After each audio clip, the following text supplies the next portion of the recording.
and welcome to the great Northwest. Seahawks Stadium sold out to see the Steelers and Seattle. A check of the standings as we're at the midpoint of this 2003 season, and Seattle sharing the lead in the NFC West with the St. Louis Rams. And in the AFC North, Pittsburgh in last place. It's been 15 years since they were that low this late into a season, Dan Deerdorf, and Pittsburgh sailing unfamiliar waters, 4 losses in a row. Boy, that is so true, Dick. And Bill Cowher says the operative word is tentative. He said our players have been way too tentative. As coaches, we've been too tentative in our play calling. So look for the return of the old Blitzburg Steelers. They're going to take more chances today. And there's Joey Porter, their best and most instinctive pass rusher. Well, the middle of the year, only 13 sacks from that Steeler defense. They had 50 a year ago. And for Seattle, they say it all began the last 3 games a year ago when Matt Hasselbeck really got on tune. Well, Mike Holmgren says he learned trial by fire. I don't think you can learn by watching. He threw Matt Hasselbeck in there. He said, I like where he is right now. This guy's going to be a good quarterback in this league for a lot of years to come. And a great running back behind him, Sean Alexander. Let's go down to the field now with Bonnie Bernstein. Well, Dick, a lot of high expectations for this year's Steelers team. Bill Cowher at 2-5. A lot of people are wondering, what's the mindset of your team? Well, Bonnie, right now, some of this is not where we expect to be, but we've got good veteran leadership, and they've been very good throughout the course of this week. They've stepped up and recognized that we can still get this thing done. We've turned around before, but it's got to start today.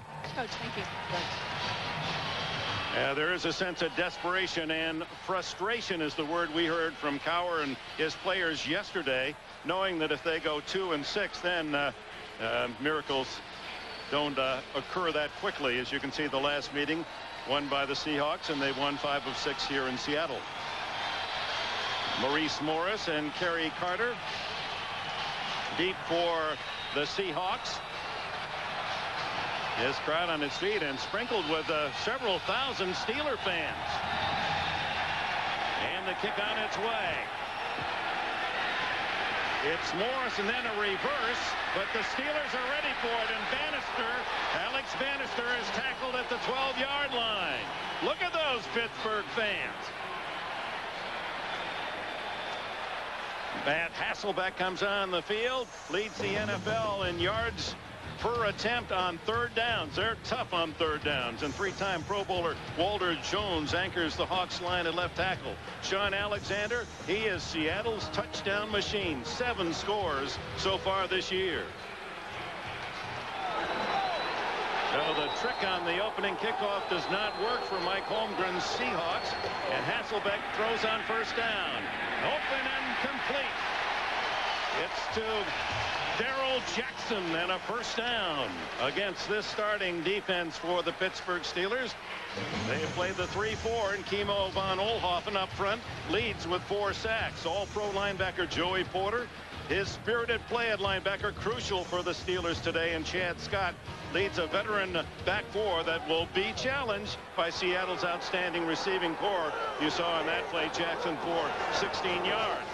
Hasselbeck flips it to Alexander in the flat, and he falls forward to the 31-yard line.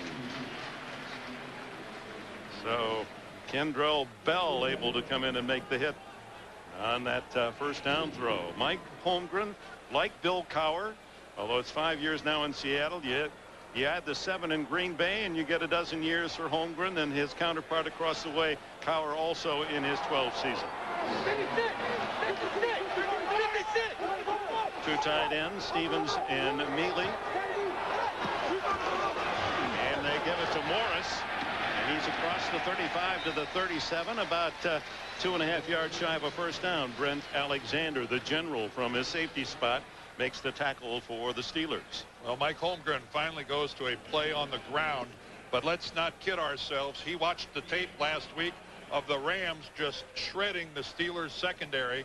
They had receivers running all over the place. They had 11 plays last week against the Pittsburgh defense of 20 or more yards. And Mike Holmgren says, hey, we're going to throw the football today. Our receivers have to win it. 3rd and 3. Morris on the sweep. First down and more. Into the clear at the 40. Cuts back at the 30. Finally chased down. The ball knocked free by Chad Scott, but it goes out of bounds to Seattle at the 19-yard line.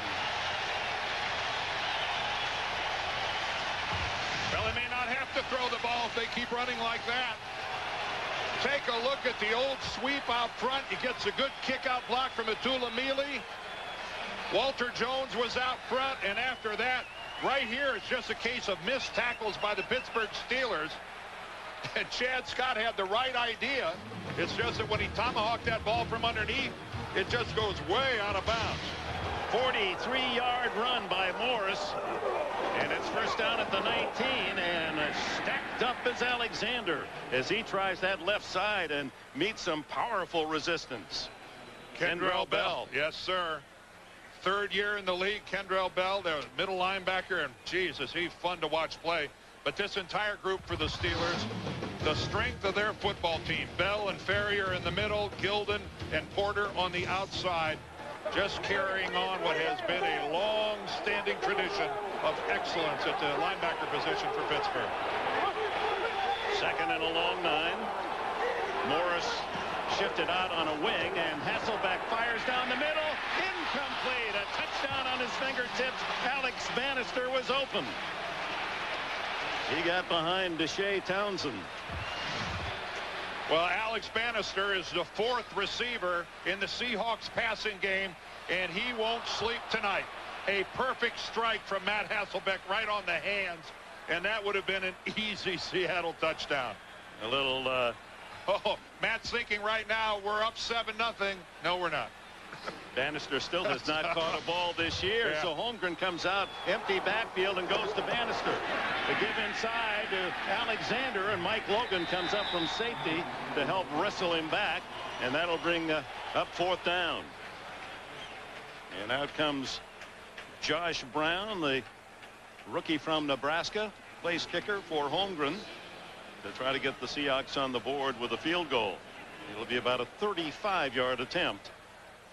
He's kicked one 58 yards, as you can see, this year, so a solid start for young Brown. This is a field turf surface they're playing on today, so the traction will be excellent.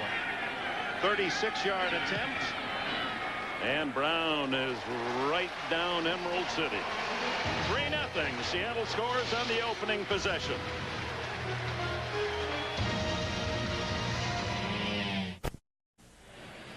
A 36-yard field goal by Josh Brown, but the Seahawks wanted the touchdown as Alex Bannister unable to hang on to that throw from Hasselbeck. Big 43-yard run, the key to that opening drive by Mo Morris, as Brown kicks it off, and Randall L. and Taylor are deep. It's Ike Taylor comes up to the 12 and is met brutally at about the 27-yard line by Isaiah Kazavinsky. That's worse than rude. That's downright unhospitable. That's awful. Maddox will go to work when we come back. The NFL on CBS is sponsored by Southwest Airlines. Friendly, nonstop service all across the country. Southwest Airlines, a symbol of freedom. Saturn, makers of the highly adaptable View, stylish midsize L300, and the fun-to-drive Ion. And by T-Mobile. Get more minutes, more features, more service. Quite a shot, Mount Rainier, the Space Needle, snow-covered Mount Rainier. They had snow flurries in the suburbs last night. Temperature today in the high 40s. Tommy Maddox at quarterback. 3-0 Seattle. First down from the 28 for Pittsburgh. And Jerome Bettis gets the call, and he's tackled for a loss by Chad Brown. Let's check the starting lineup offensively for the Steelers. Maddox, his numbers are down. He needs more time from his offensive line. Sacked 9 times last 2 games. Pro Bowler Alan Faneca has moved from left guard to left tackle with the injury to Marvell Smith. And the bus, Jerome Bettis, needs to get in the express lane. There are too many quick stops on the local of late. And there's another. Second and long, right back to Bettis. And he gets only a couple to the 27, so it'll be 3rd and 11. Chike Okafor makes the tackle for the Seahawks. 14-year veteran John Randall's role reduced primarily to passing downs. Anthony Simmons brings linebacking speed. It hasn't practiced all week, a funeral in the family. And rookie cornerback Marcus Trufant has been solid as Seattle's #1 draft pick. Last week, absolutely dreadful on third down. That one conversion was only with a minute left in the game. Maddox, and a flag is down. Illegal procedure against the Steelers. Our referee is Bill Levy. Prior to the snap, false start, number 82 offense, 5-yard penalty, third down. And that's how the Steelers send an engraved invitation to every Seahawks fan sitting in this stadium. Get involved. Nothing like a false start on the road early in the game to get the crowd excited. Put the decibel meter on this one. Bill Cowher, the two major concerns statistically, converting third downs and trying to stop the opposition in the red zone from scoring touchdowns. Maddox has to go long, and it is intercepted. A flag is down at the 40 as the ball picked off by Reggie Tongue. Let's check the penalty flag. And the Steelers are saying that it's going to go against Seattle. Hines warned the intended receiver, the leading pass catcher for Pittsburgh this year with 46. The ruling on the field, the pass was incomplete. Holding, number 23 defense, 5-yard penalty, automatic first down. Listen to the Steeler fans react as Trufant, the rookie, called for holding, and that's a big break for Pittsburgh to get a first down. Well, it's not an interception by Tongue. They're ruling the officials that it hits the ground. Whoa. Could challenge that one. Well, the penalty wouldn't have, look at that. The penalty wouldn't have made any difference because there's the hold right at the top of your screen. Trufant really does have a hold of Ward and rides him for about 5 yards. But there's no, the holding penalty would negate the interception even if it was. Yeah, it wouldn't make a difference. But it was 3rd and 15. And that brings a first down. Boy, that's good. Could let the Steelers out of the hole. They're a yard behind where they started this series and have a first down. Here comes the blitz, and Maddox fires. Incomplete. Trufant makes a nice play on Hines Ward.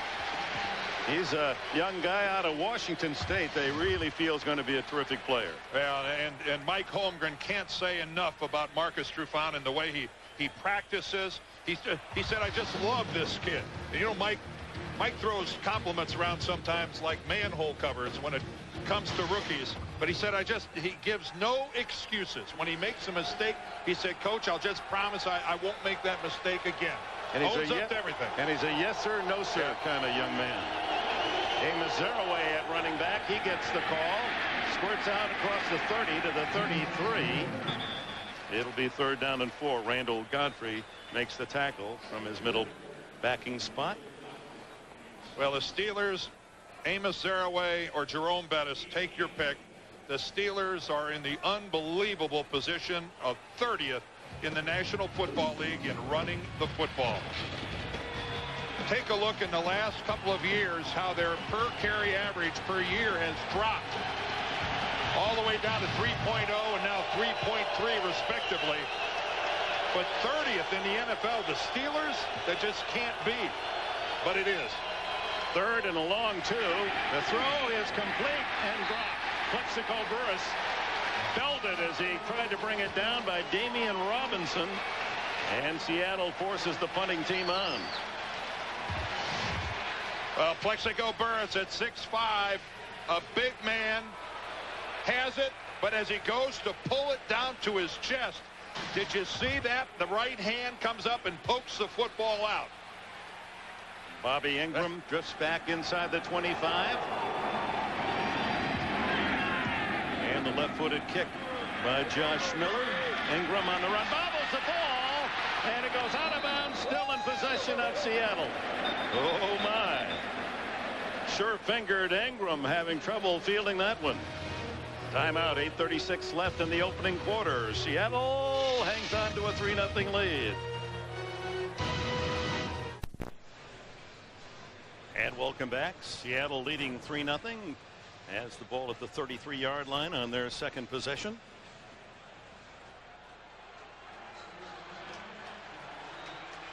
Matt Hasselbeck hitting on 58.5%, 11 touchdowns, 7 picks. Caught in the backfield and gets rid of it and saves. No, they'd already whistled it dead. He was in control with a second Steeler about to make a hit. So that's a sack for Pittsburgh. Well, it's going to go down as a coverage sack because Matt gets ready to throw, and at the last minute can't find anybody, and then Kendrell Bell's on him, and he can't do much about it. And I think Bill Levy, the referee, makes the right call. The quarterback's in a vulnerable position. You know, you can't have it both ways all the time. You want to protect the quarterbacks. You can't let him just stand there when another guy's got a hold of him and then complain that he takes a big hit. Call it a sack and move on. 2nd and 17. Sean Alexander. No hole at all. Aaron Smith, the defensive tackle from Northern Colorado, led the charge.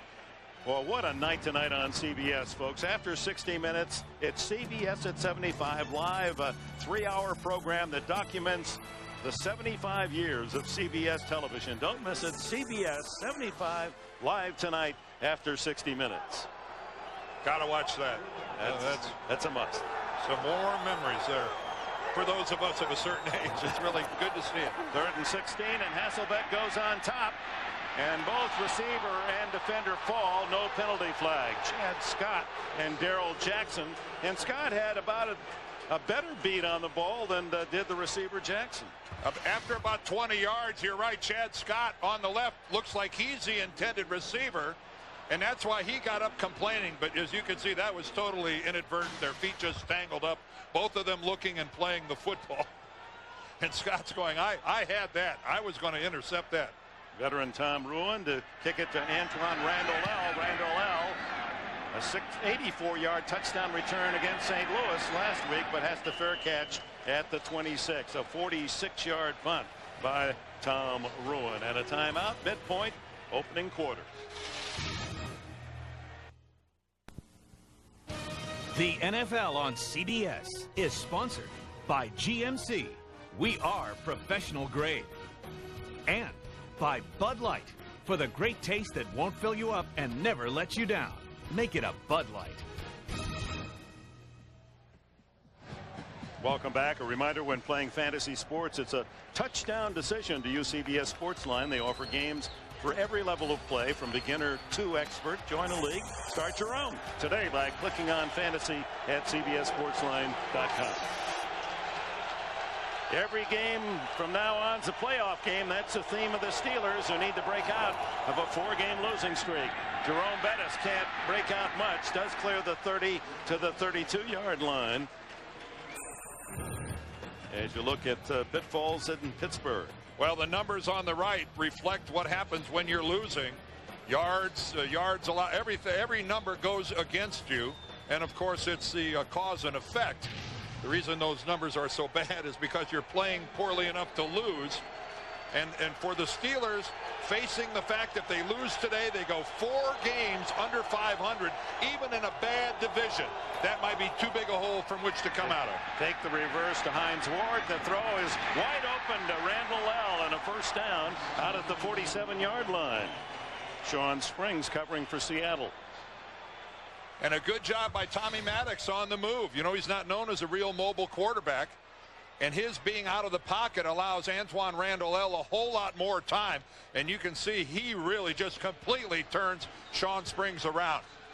But this is a lot of time. We're now talking about 5 or 6 seconds for a receiver to run a route when the quarterback gets that much movement. Fake the handoff. Maddox rolls the other way and throws, and it's caught by Hines Ward in the grasp of Marcus Trufant. Another first down.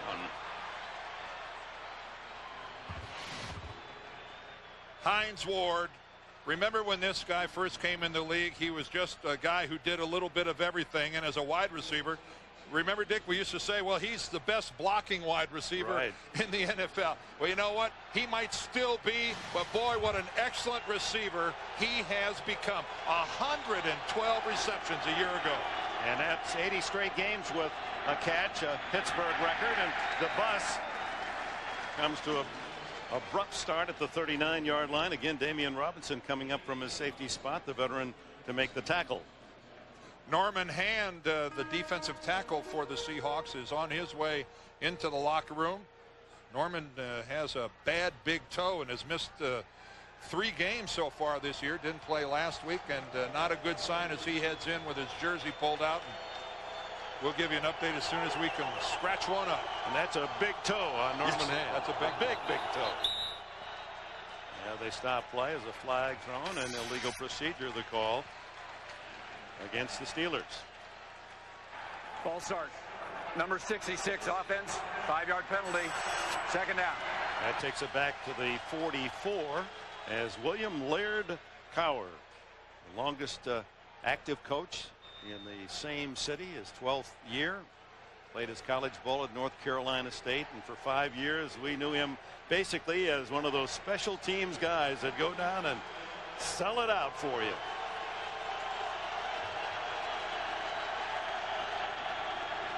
Second and 15. Hines Ward in motion. Maddox goes down in the grass at Chad Brown. Brown's 3rd sack of the season. Well, Chad didn't play last week. He's been bothered by a bad foot all season. And Chad, you know, Chad Brown, the former Steeler, boy, what a good spin move back to the inside. He puts on Oliver Ross. Watch from the left part of your screen. Here he comes peeling back in. And Tommy Maddox, with nobody to throw to, is forced to eat the ball. Got a great sense of humor. He's a clever guy. Calls himself the pain drain. Well, he offers a little of that to the Steeler offense. A flag down, and that play is dead. Steelers having trouble with this crowd. Prior to the snap, false start. Number 79 offense. 5-yard penalty. Third down. 3 false starts now for the Steelers. What's the most likely stumbling block? We're jumping ahead here to Kansas City and the fact the Chiefs are 8-0. Will they lose against Cleveland, at Cincinnati, Oakland, at San Diego? That's actually not a bad chance to go 12-0. Will they? Well, you can cast your vote at NFL.com. A real Seahawk. You've got the helmet and everything. He's ready for battle. 3rd and half a mile. Give it to Zaraway on the draw, and he finds some running room. And moves it inside the 45 to the 44 before Antonio Cochran and Damian Robinson can trip him up. But not enough for the first down as they needed 26, and out comes Josh Miller. Well, Bill Cowher said maybe desperation isn't a bad word to describe the plight of our football team. I hope the players feel it, and they have to. You just have to think that if the Steelers don't win today, could they really put together a second half good enough to make the playoffs? Bobby Ingram calls for the fair catch and clutches it at about the 12-yard line. 2:53 left in the opening quarter, and the Seahawks have a field goal lead.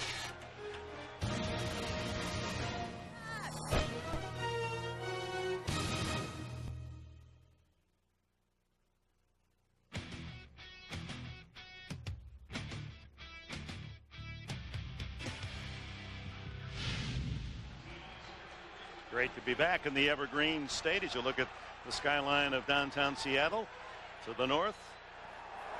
And from the 13, the throw by Hasselbeck complete. And it's Corin Robinson who breaks a tackle, stays on his feet, and moves it out to the 36-yard line. Big gain on first down. And a good look at a receiver making something happen after just the most benign route. 4 yards, come to a stop. Now let's see him make something out of it. And he certainly does. He breaks the tackle.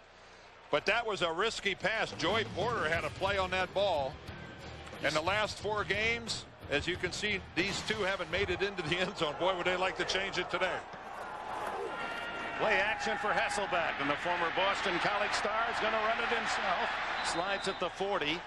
A gain of about 4 yards as we go down to Bonnie Bernstein.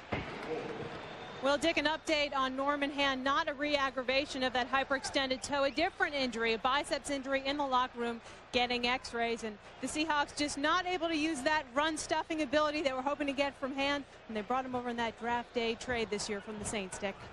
All right, thank you, Bonnie. If you're going to X-ray the bicep of Norman Hand. I suggest turning up the power. that's big. Whatever you would use on a normal person's thigh would be the right power.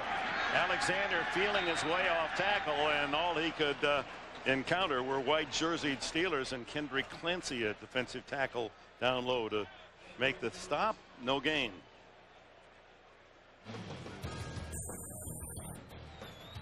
Sean Alexander, he sure loves the home cooking. As you can see, nearly 100-yard average per game since 2001.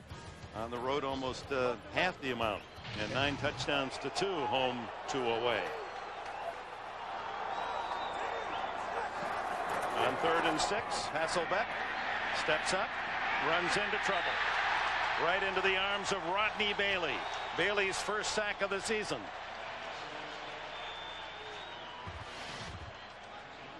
Only going with a 3-receiver pattern and trying to keep more people in for protection. Matt Hasselbeck having to move, but the bottom line is he can't find anybody open downfield. And that's where Mike Holmgren might say to Matt, you know, Matt, you did the smart thing. You didn't throw a risky pass. You didn't put your defense in jeopardy. You just ate it. Bruins punt headed toward Randall Lell. Says stay away from it, and it takes a bounce for Pittsburgh across the 40-yard line. So the Steelers will have good field position on a 23-yard Tom Ruin punt.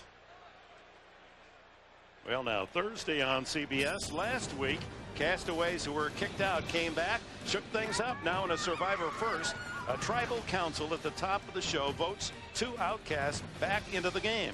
Who will they be? All new Survivor Thursday, 8/7 Central on CBS. There's the first 2 possessions of the Steelers, both of them resulting in punts, but the first, you know, you see the one at 30 yards is okay, but what's killing his team is penalties. 3 false starts. Can't have that. I know it's tough on the road, but you need that discipline on the line. Give it to Jerome Bettis, and Bettis plowing his way into Seattle territory, and a 12-yard gain.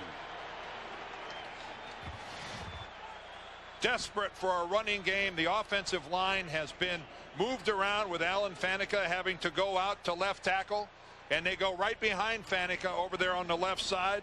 Kedrick Vincent, the left guard. And take a look at that. That is that's finding a crease, and Jerome Bettis, when he finds a hole, he's going to go north and south. He is not looking for the sidelines. He is looking for somebody to trample. And that is the end of the opening quarter here in Seattle. The Seahawks lead at 3-0. We'll return to Seahawks Stadium after these messages from your local station. And we open the second quarter here in Seattle. Pittsburgh ball at the Seattle 47-yard line. And it's Bettis, nothing there.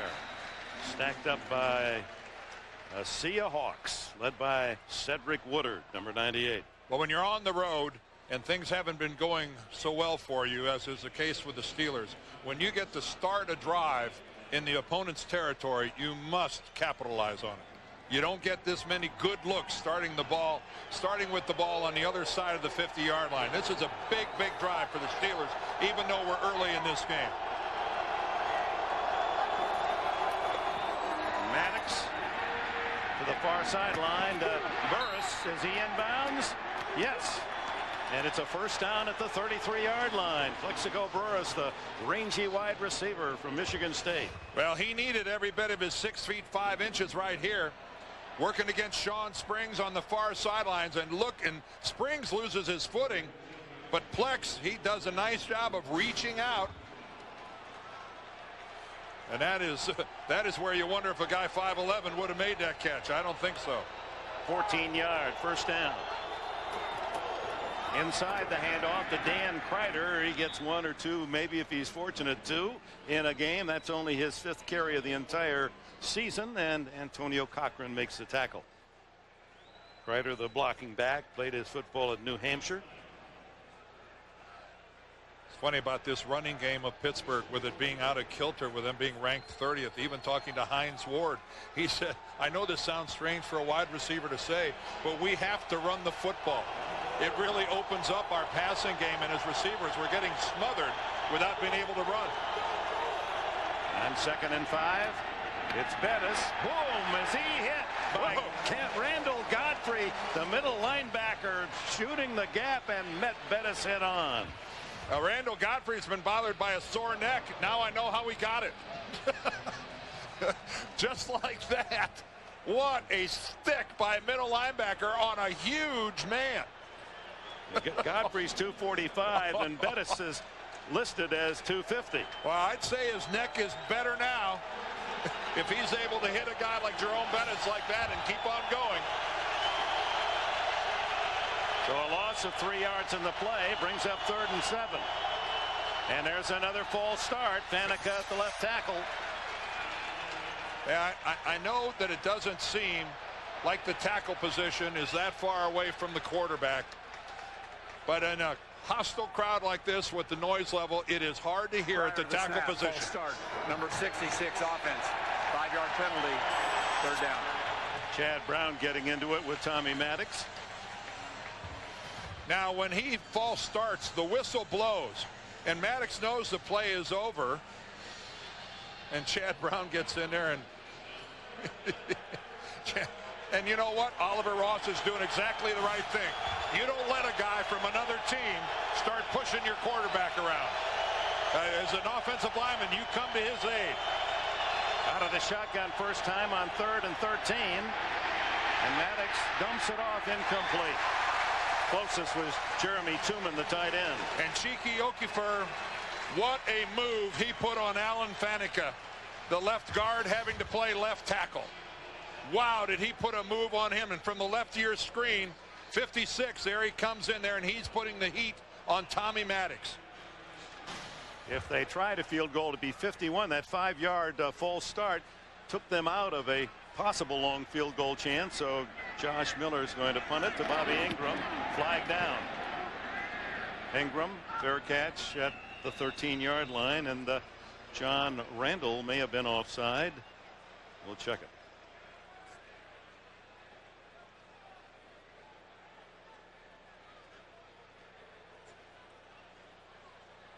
Well, Randall may not have gotten off the field on the play. He had people coming and going. There was confusion all over the place on the Seahawks side of the ball. Bill Levy making certain of the call. Anybody else have anything here? Got to come back and check with the linesman. And now the offside signal given. And this be a curious call then for Bill Cowher. If he takes the 5 yards, will he try a long field goal to tie it up? Offside. Number 96, receiving team. Penalty is 5 yards. Repeat, 4th down. Well, you're up to about a what? You'd be up there about a 46-yarder, maybe, something like that. 46, 47 yards. Yeah, they bring out the field goal unit. Maddox is one of the few starting quarterbacks who is also the holder on placements. And Jeff Reed, whose longest this year is 51. And you can see right there the percentages of where the ball is going to be spotted. We're in that 86% range. Barely. 49-yard attempt. You see it drops to 67% back, only a yard away. Reed from North Carolina, second-year kicker, trying to tie it up. He hits it cleanly, and it is just over the bar. A 3-point penalty, and the Pittsburgh Steelers save it, Dick. It's tied at 3.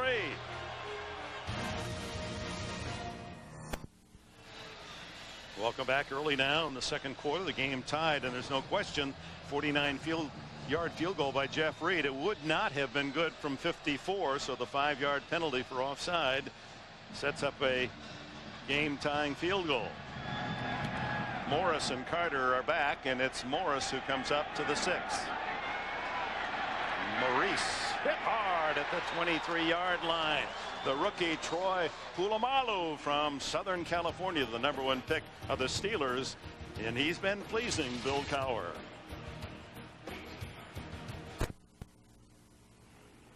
The NFL on CBS is sponsored by DirecTV. Movies, music, and exclusive sports from the leader in digital satellite entertainment. TGI Fridays. Come in now for double glazed baby back ribs. Glazed twice for a one-of-a-kind taste. And by Castrol Syntec. Everything else is just motor oil. The water travel part of the way of life up here in the Northwest. That gives a new definition to water taxi, doesn't it? A 3-3 tie, and Hasselbeck comes out firing. Oh, almost intercepted. Dwayne Washington closer to it than Darrell Jackson. Let's take a look at that play that gave the Pittsburgh Steelers a look at that field goal. This is John Randall down here attempting to run off the field, but when he runs off, you see his angle takes him across the football, and he's the guy that was called for offsides, because even though he wasn't immediately involved in the play, although if he was the 12th guy, you could have taken your pick. Alexander caught in the backfield and struggles to get a yard to the 25-yard line as Kimo von Oelhoffen and Casey Hampton make the play. Well, Seattle hasn't broken Sean Alexander loose yet. They're facing this Pittsburgh 3-4, and he has barely gotten off the line of scrimmage without somebody from Pittsburgh standing him up, and then a gang tackle following. 5 carries, only 5 yards for Alexander, who leads Seattle with nearly 600 yards on the season. Third down, the blitz comes through, and Alexander, and a fumble unless the whistle blew it dead. And the Steelers have the ball. They're going to blow it dead. Brent Alexander shot through cleanly, timed the snap perfectly on the safety blitz. Well, we talked early on about the old Blitzburg Steelers returning to form, taking some chances. Here they come. Both Ferrier and Alexander come right up the middle, and Alexander beats the block and gets right in on Hasselbeck. Those are the kind of plays, boy, they look good when they work. When they get picked up, normally it's a big play the other way. Third sack by the Steelers in this first half. Whoa, close to being blocked on the punt. Bruin drives it deep to Randall L. 30. And he's covered at the 33-yard line. Good special teams, and D.D. Lewis and Isaiah Kazavinsky team up on the special teams tackle. We're back in Seattle. A reminder, Dave's got a great lineup of guests this week. Monday it'll be actress Ashley Judd plus Austin and Sean, 2 Survivor castaways, and later this week Florida Marlins manager Jack McKeon, judging Amy Starr, Amy Brenneman, and Will Ferrell. They're all on Dave this week. CBS. From the 33, Maddox. After a fake throws to Kreider, and Kreider hit just as the ball arrived by Chad Brown. You think Chad Brown is into this football game? Tough enough having to sit out last week, but then getting to come back and play against his old team. And I know he's been here in Seattle since '97, but he admitted to us on Friday it's still a little bit different when you go against the old club. It's the old coach. It's just there aren't many of his old teammates left. Not too many, that's for sure. Although he greeted one of them right off the bat, the bus. On 2nd and 10, the fake to Ward, then the screen to the bus, gets a block, flag down, and that block may well have been illegal. Yes, it was. I think Kedrick Vincent blocked from behind, blocked below the waist. I think you could take your pick on what they're going to call him for.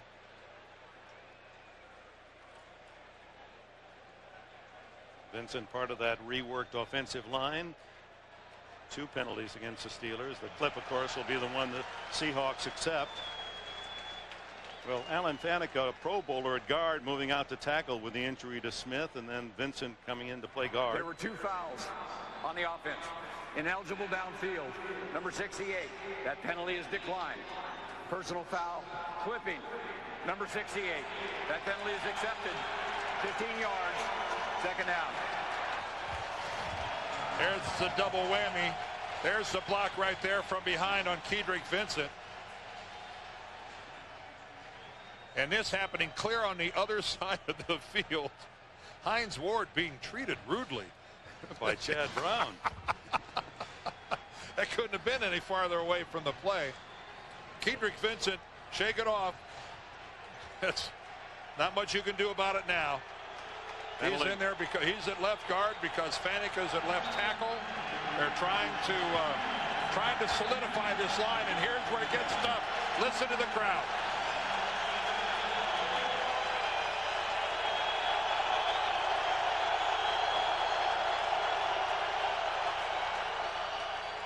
On 2nd and 25, Maddox wants to screen, but it doesn't work at all. Zeraway smothered by Brown and O'Keefer.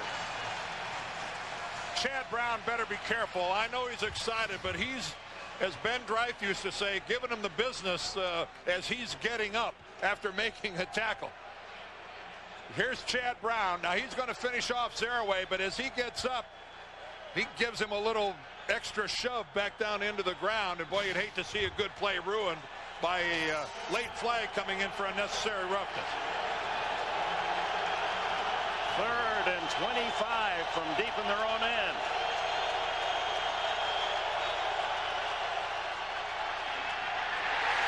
And Maddox goes down, and it's Brown again. What a first half for Chad Brown. Chad Brown says, I'm only about 85%, and it's that last 10 or 15% that's keeping me from making great plays. Well, Chad, no more excuses now. I think you're 100%. And he has single-handedly destroyed the Pittsburgh offense on that series. That kick is low and very returnable to Ingram. He's into Pittsburgh territory to the 36-yard line. Chad Brown. Spare times, he breeds 5-foot pythons. Boy, he is all over the Steelers. The NFL on CBS is sponsored by Circuit City. We're with you. And by Mazda. There's a soul of a sports car in everything we make.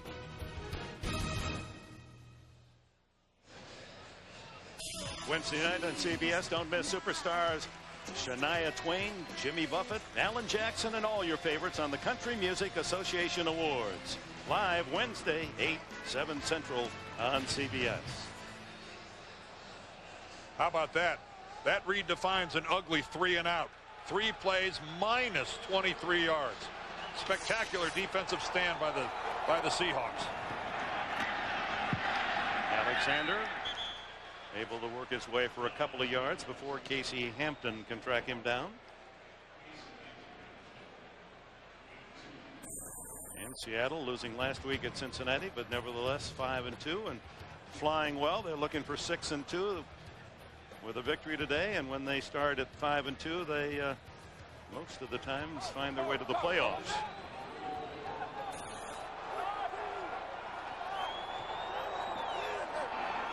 On 2nd down and 8, split backs. Now they shift Alexander to left and Max Strong, the blocking back, right. Hasselbeck throws to Robinson, breaks a tackle again, and then is dumped at the 26, close to a first down. Trent Alexander finally finished the job. Well, that's because Corn Robinson, locked up on Chad Scott, just sheds him like a bad habit right off the bat. Scott falls, but then he comes back. When Robinson comes back a good 4 yards for the football, and Scott can't make the play.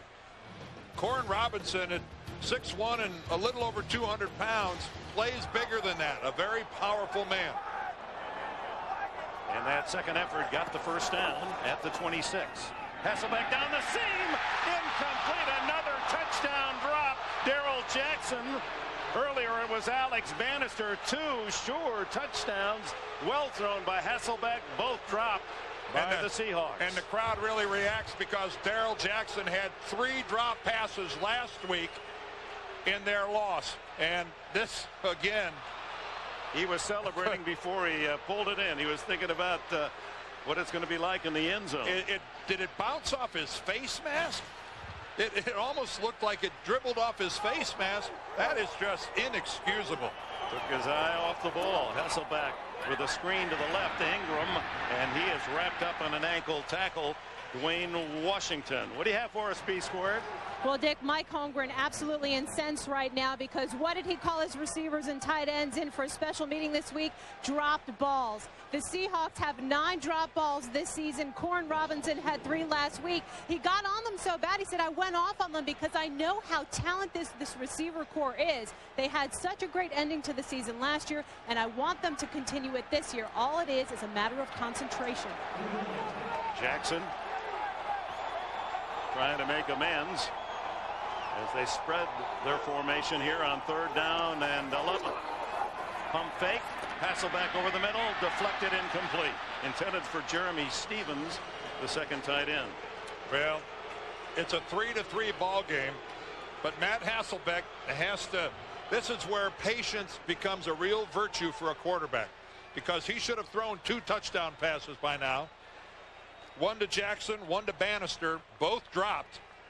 And over on the sideline, it's going to be it'll be a little love, I think, expressed by Hasselbeck, but that may not be what he really wants to say. You see that Josh Brown is in his 50% area. This is a 46-yard attempt. This looks like a 100% area. Seattle regains the lead at the 7:05 mark of this first half.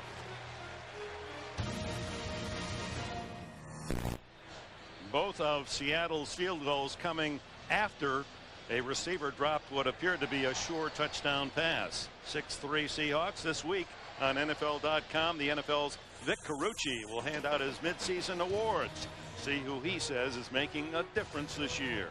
It's only at NFL.com or at NFL on AOL.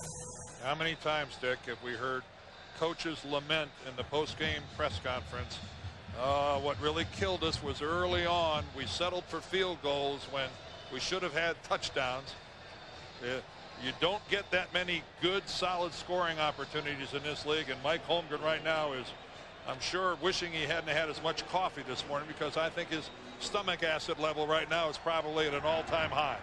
Randall L. and Ike Taylor, and it's Taylor across the 30 and to the 34-yard line, and the Steelers with good field position. Damian Robinson on special teams, part of the tackle. Seattle has outscored opponents 84-43, almost 2-1. Actually better than that in the second quarter this year, and they've got the only points of this second period. 6-3 Seahawks. Beautiful stadium, great facilities. Safeco Field, the home of the Mariners, right next door. Sunny day now. Is that better than 2-1? No, I had 86-43. Yeah, see, a Michigan guy on a Central Michigan guy. You see, we pick up on stuff like that. Thank you. Out to the 40-yard line goes Jerome Bettis. A gain of 6. Well, you take a look at backs that have 3,000+ yards with a couple of different teams. There's one of our guys, Jerome Bettis. Did it with the Rams, and now he's done it again with the Steelers. Of course, at the top of that list, Hall of Famer Eric Dickerson.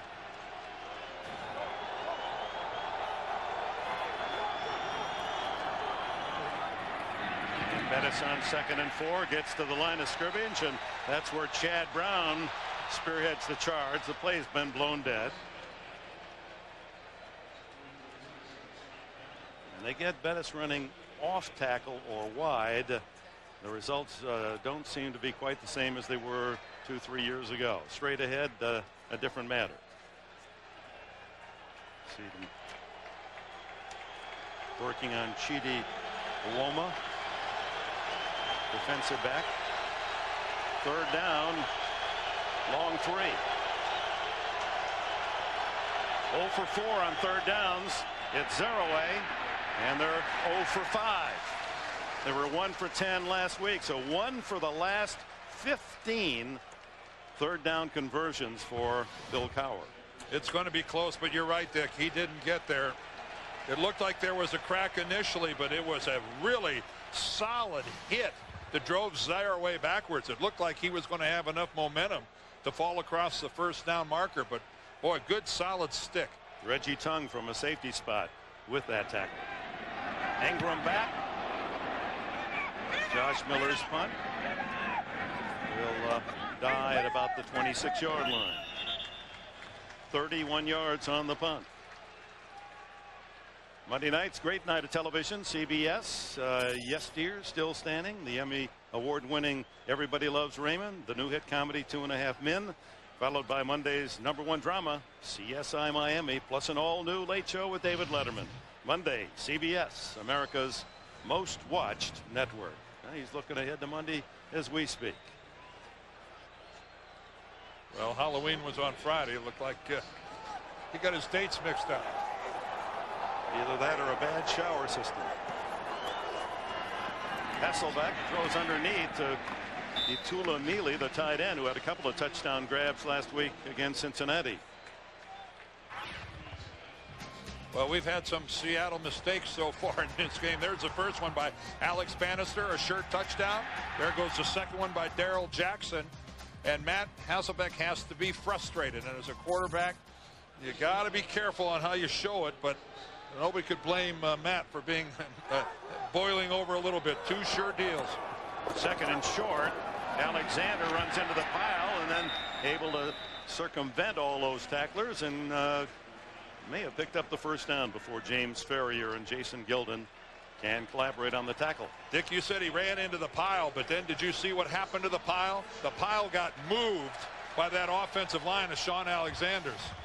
They got a hat on guys and kept it there and allowed him to bounce to the outside. This is a good, solid, athletic offensive line of the Seattle Seahawks. I think a lot of people in the NFL aren't aware of how good this group is.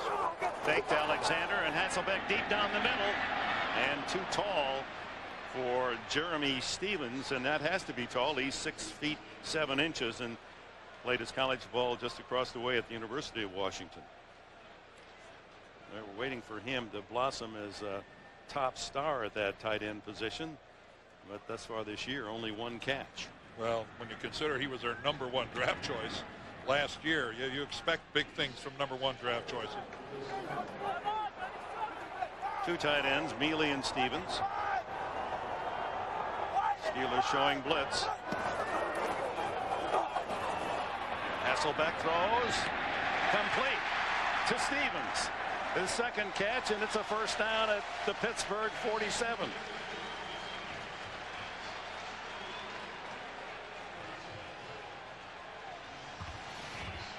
Well, Pittsburgh's showing all sorts of movement, but they only come with 4 rushers, and they're really picked up well by the Seattle offensive line. And working against the zone defense, Stevens finds a soft spot and pretty much unaccounted for by the Pittsburgh secondary. You know, that's not that close of an angle we had there when he caught the ball, and there wasn't a white shirt anywhere in the picture. 17-yard play. And Morris unable to get around the corner as Kendrell Bell led the charge. Aaron Smith there as well. Morris with a long run on the opening series for Seattle to start the game, a 43-yard run. But other than that run, neither side has had anything eye-opening on the ground. Clock ticking down toward the 2-minute timeout. Well, it's nothing new, Dick, to be tough to run against the Pittsburgh Steelers. Traditionally one of the hardest defenses in the league to run against. The throw is in the flat, complete to Strong, and the fullback who gets a rare chance. That's his 12th catch of the season. Wrestled down by Mike Logan. No hurry for Matt Hasselbeck in the offense as the clock ticks down to 2:10.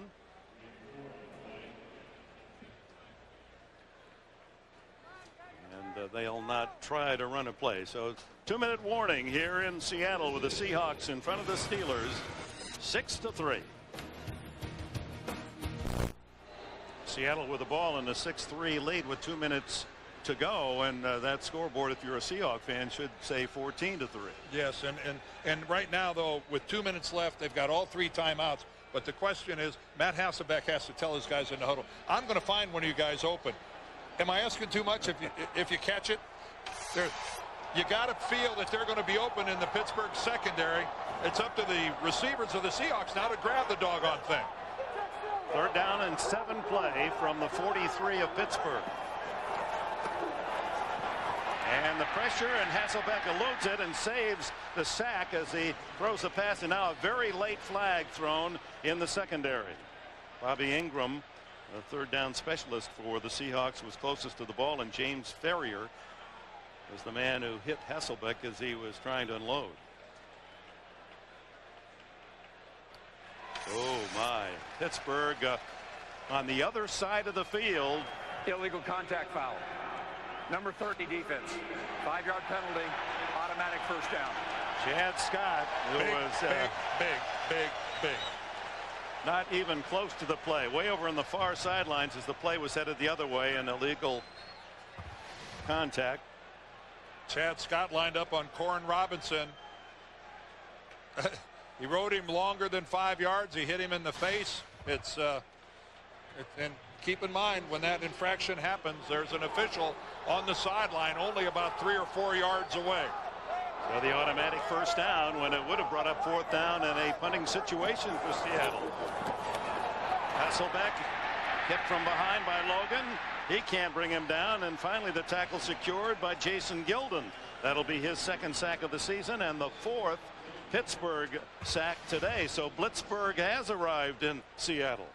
Well, the last 2 times it's looked like Matt Hasselbeck was covered in motor oil or something. Everyone from Pittsburgh is just slipping off of him. Finally, Jason Gilden held on, but the Steelers came with a 5th rusher that time and got in.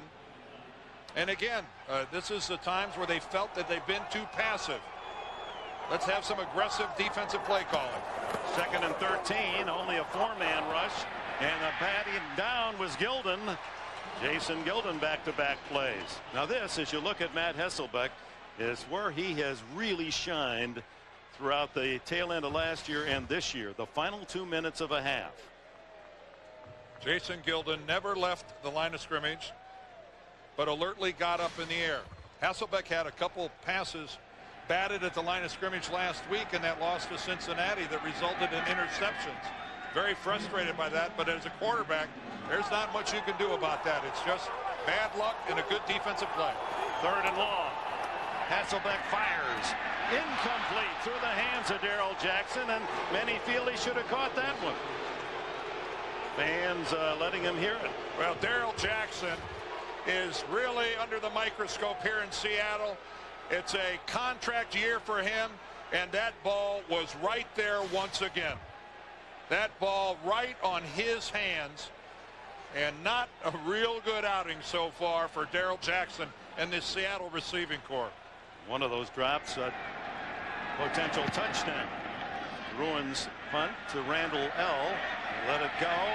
Bannister can't save it, so Pittsburgh will get it at the 20-yard line with 57 seconds left in this first half.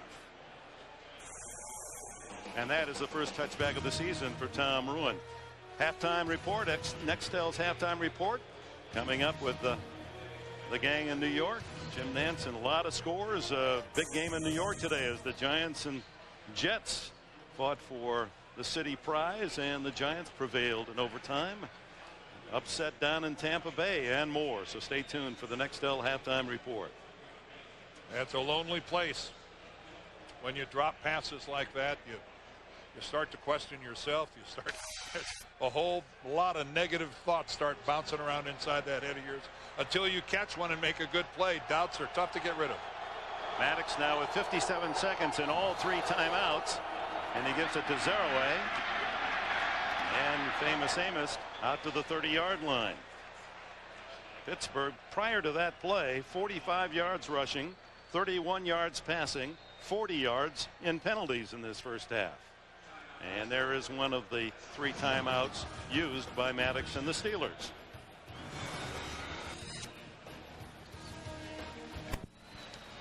Welcome back. Field goal game with 44 seconds left. It's 2nd and a yard for the Steelers. And Jeff Reed's career-long field goal, 51, means you'd have to advance to the 34 to give him a chance to match that. Maddox shotgun. And the same play to Zarway. And this one, it's only 3 yards. It'll be a first down at the 33. No huddle. Chad Brown and Chris Richard in on that last tackle. Well, you'd have to think the Steelers, if they're serious, they've let so much time go by. They're going to, I imagine this will be some type of a high percentage play. Yeah, it doesn't get much more high percentage than that. Out to the 40-yard line, and will he use a timeout? Yes. 13 seconds left in the half, and the Pittsburgh Steelers are at their own 40-yard line.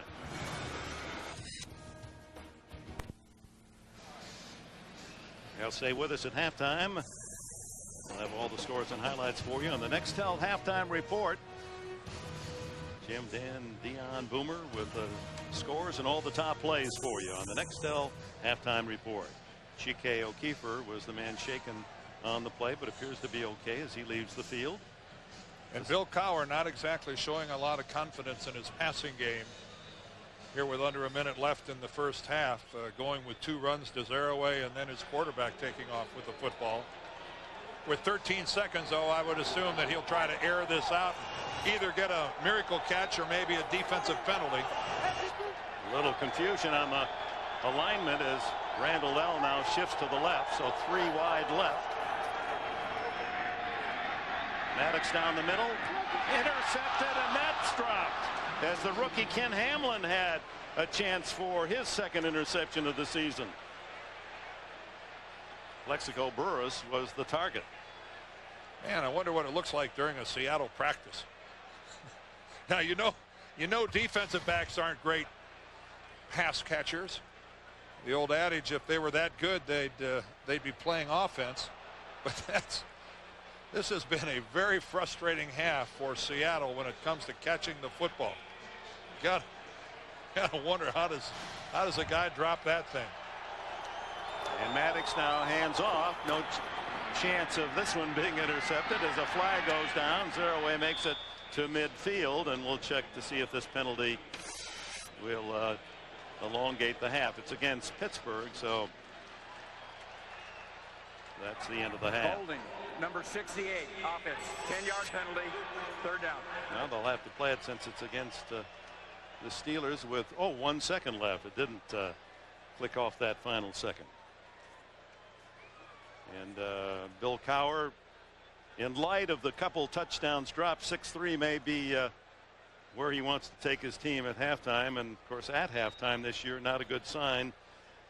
Have not been able to rally to win when trailing Pittsburgh 0-5. Although on the road, down by only 3 points, you really don't feel all that bad about things when you're the visiting team. I don't think Bill is right now thinking about that 0-5. He's just thinking about we are still very much in this ball game. Maddox just takes a knee, and fans here in Seattle had to be pleased to see the score that just went by from San Francisco, where the 49ers lead the Rams 17-3. Let's go down to Bonnie. Well, this has become a recurring theme for the Seahawks. Mike, what do you say to your team about how, minus a couple of drops, you could have 14 on the board instead of 6? Well, that's the thing. I think we should have had some more points, but we didn't.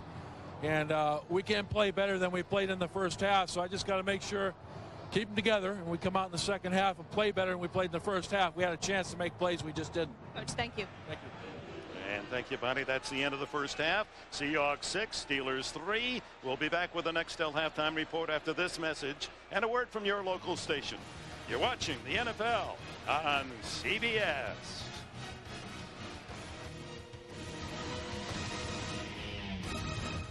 Second half 6-3, and you don't like to be negative, but Seattle dropped 2 touchdowns, and Pittsburgh has more penalty yards than passing yards. Well, I think if this was a fight, we'd say it's time for the sparring to be over. Let's go. It's time to start throwing some right and left hooks instead of just jabs, which is all we've seen so far. And as Dick mentioned, you look at these numbers. First of all, what jumps out here? Anemic passing yards by both teams, and then 3rd down conversions. Only 1 3rd down converted between both teams. Now, Seattle's passing game would look a lot more attractive if the receivers would have held onto the football. You look at those yards, and I don't think you can drop those on Matt Hasselbeck's doorstep. He has thrown the ball very well. His receivers have not played well at all. He's in for an interesting game next week at Washington when his younger brother Tim, who is the backup quarterback now with the Redskins. Of course, they have yet another brother who's a sophomore wide receiver at Boston College. Their dad, Don, 9 years a tight end in the league. And this young man, just watching him in practice, he throws a wonderful ball, and his accuracy and his maturity in running the team complimented by his coach Holmgren.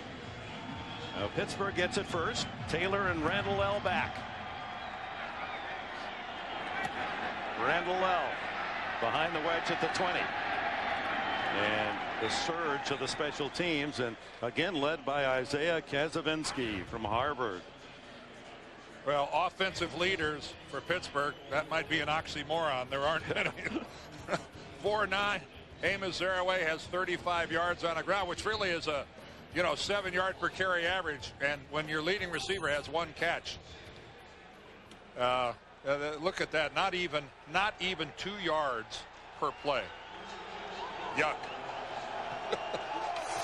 Not good.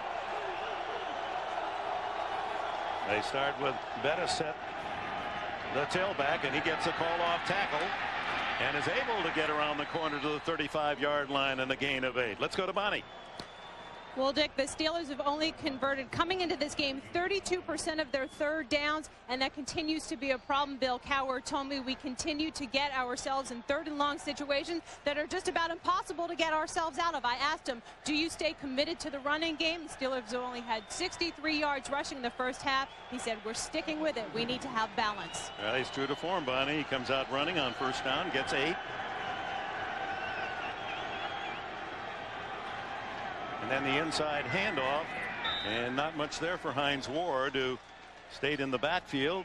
Brandon Mitchell, who's seeing more playing time at defensive end, makes the tackle. It'll be 3rd and a long 1. I think it's no surprise that Bill Cowher's going to stay with the run. He's running the ball better than he's throwing the ball, and it's a 3-point ball game on the road. Right now, running the football for the Pittsburgh Steelers, by far and away their best friend. And he's well aware of the fact that the division-leading Baltimore Ravens won earlier today.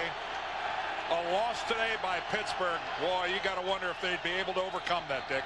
Bettis and the bus got it into 3rd gear and has a first down at the 41. Rashad Moore and Chad Brown make the tackle. If this Pittsburgh team doesn't play with desperation this second half, then they might as well go home and say, well, we'll get them next year. Good looking hole on the left side of the Steelers offensive line. Look at Seattle committing 3 extra people to the right side of the Steelers line. They go ahead and run to the left side. I don't know if that was a game of chess. You'd say good move. Sound the horns. That's the first 3rd down conversion for the Steelers in 2 weeks. And this throw is well off the mark. Jeremy Tooman and others in the area, but not close. Ken Hanlon came through on the blitz.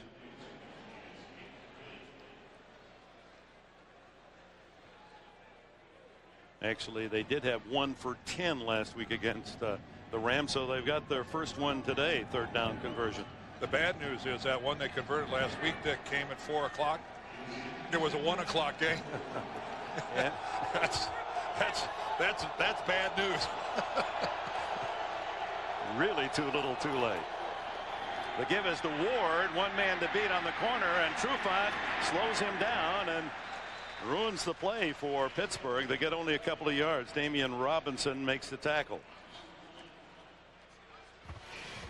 Well, this Seattle defense is much improved, both in team speed and tackling and a scheme. And of course, they've got a new defensive coordinator in Ray Rhodes, and one of the better defensive minds the game has known for a long time.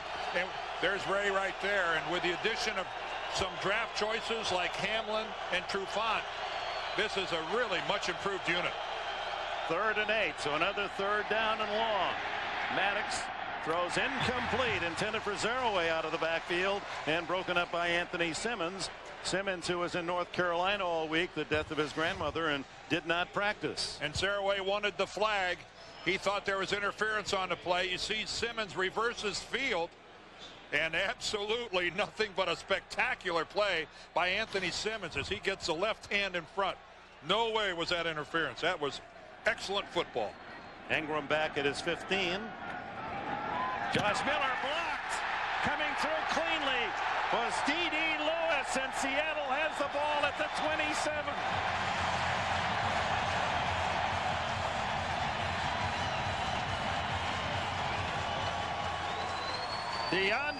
Dwayne Lewis, the second-year backer from Texas, smothers the punt. He's just lined up directly over the center, and a complete blow by the Steelers special teams group. You got to account for this guy coming right up the middle. You can't just not even put a shoulder pad on him. And Miller, no chance whatsoever. None. Well, that doesn't go in the turnover category, but it sure plays as big as any turnover. From the 27, Sean Alexander gets a couple to the 25. Aaron Smith and Brent Alexander there on the tackle. You have blocked field goals and blocked punts. They correlate highly with victory.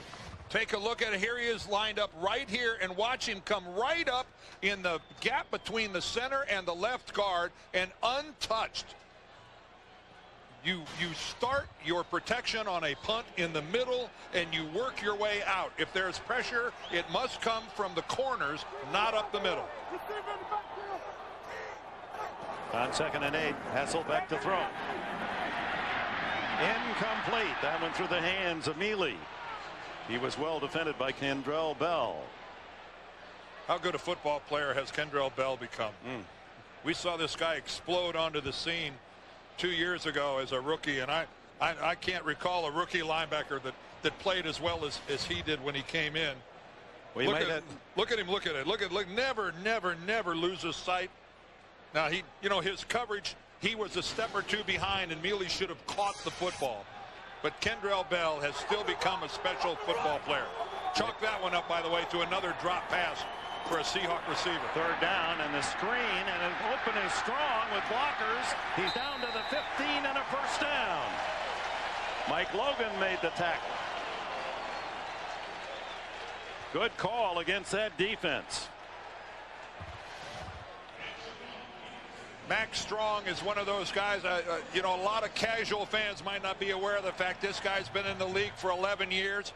But look how he sets up the block of his center, Robbie Tobeck, out in front. And this was well executed by Hasselbeck, and it caught Pittsburgh completely by surprise. And they come out open backfield on 1st down at the 16. Hasselbeck underneath, incomplete, intended for Darrell Jackson. That was on Hasselbeck that time, off the mark. The Steelers, Dan, this is where Coach Cowher rues their effect in the red zone. They just are too generous this year. I'm not sure they have an effect. Look at that. 16 touchdowns out of 21 opponents' possessions in the red zone. That 76% number is staggering.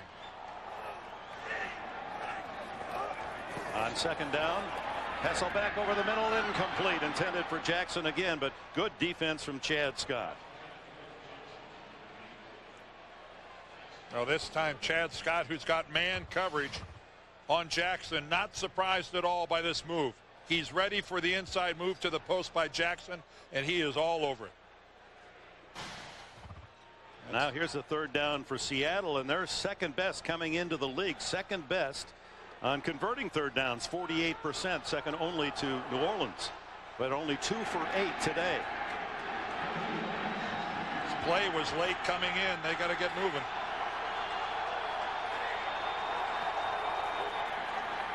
Third down throw. Is it a touchdown? No signal. Was he inbounds? No. Great catch by Corn Robinson, diving and holding on to it, but he was in midair when he crossed the sideline. You could see the field judge looking back upfield for a little help. Oh, look at him hold on. Look at him catch that football. Now he has to land. Forget where his feet are. When he hits the ground, he has to maintain possession of the football. How's this for a look coming right at you? The ball is going to, they ruled, I believe, that the ball was loose and on the field. And Holmgren's going to challenge it.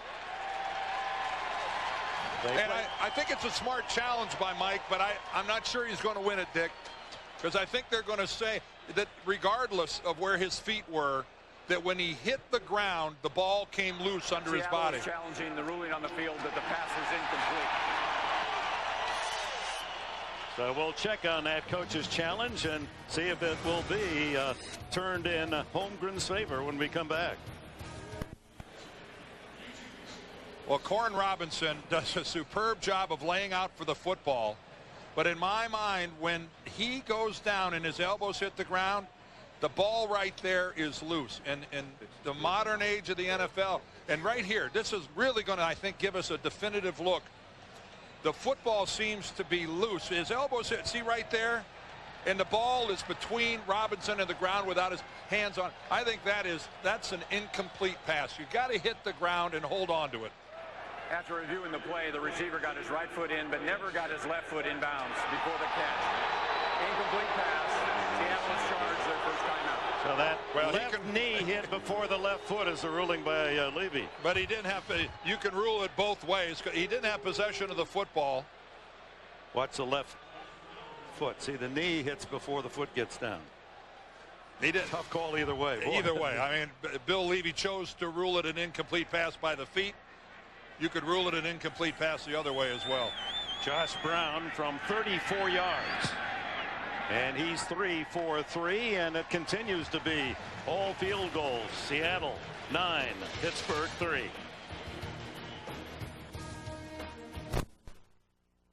The NFL on CBS is sponsored by Southwest Airlines. Friendly, nonstop service all across the country. Southwest Airlines, a symbol of freedom. Subway, good so you don't always have to be. Subway, eat fresh. And by Miller Lite.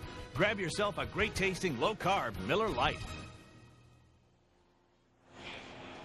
And welcome back to the Evergreen State Survivor Pearl Islands. New episode Thursday 8/7 Central here on CBS. And it comes down to Randall L. A short kickoff, and Randall L. full steam out to the 37-yard line. Willie Williams, a former Steeler, makes the tackle. Timeout, 10:34 left in the third. Back in Seattle, and the question becomes, can either of these offenses crack the opposing defense for a touchdown? Well, Seattle came out of the gate strong, and that first drive was 69 yards. But since then, look at that. They've run 32 plays for a grand total of 66 yards. Pittsburgh clamped down on him after that. The Steelers start from the 37, trailing by 6.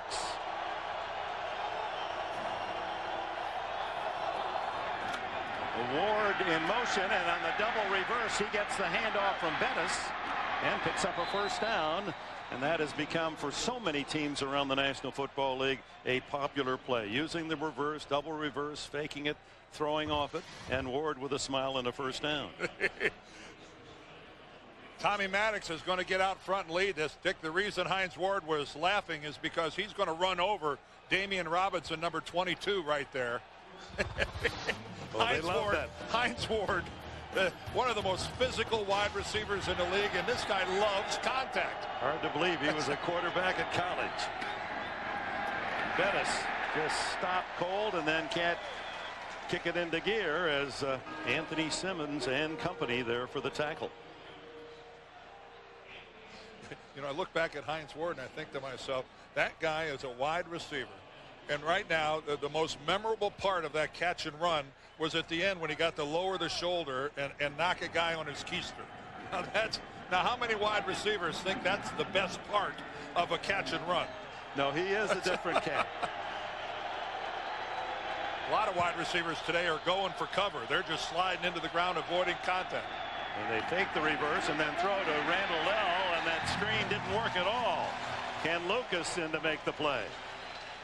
Help from Randall Godfrey. Lucas, who has been bothered by a bad ankle, returning to action as Mike Holmgren starting to get some of his players back. Chad Brown certainly made his presence felt after missing last week's game. Hard to have a better first half than Chad Brown. Wow. 9 minutes left in the third, and here's another third down and long.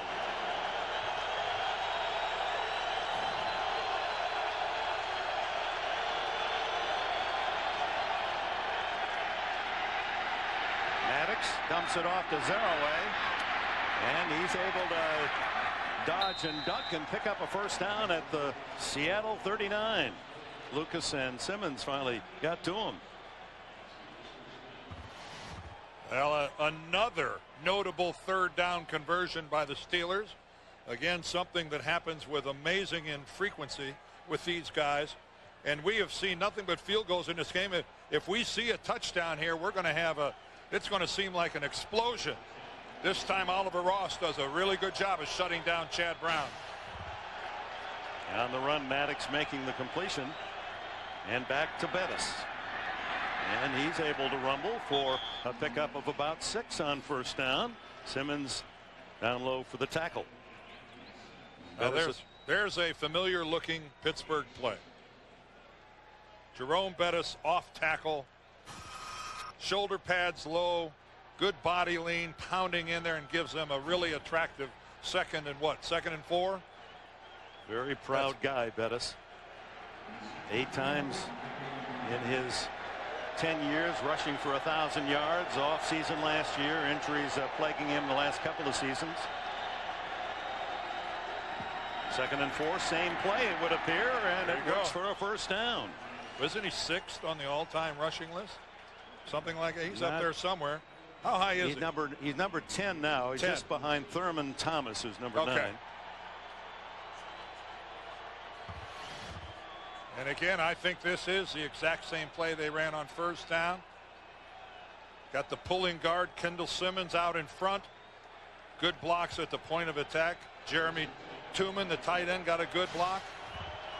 And just old-fashioned, in-your-face power football.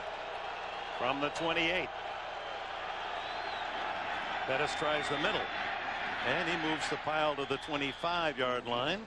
It'll be 2nd and 7. Let's go to B squared. Well, Dick, talking about the pride of Jerome Bettis for the first time as a Steeler at the beginning of this year, Bill Cowher said he wasn't going to be a starter. It was Amos Zaraway for the first 5 games. Now that Bettis has been back starting for the last 2, he said, I appreciate the little things more than ever. Little things like what it feels like to hear the crowd chant your name when you run out of the tunnel, and have coaches ask for your input and players ask for advice. All of this stuff I appreciate so much more now. Yeah, nice things to hear from a professional athlete.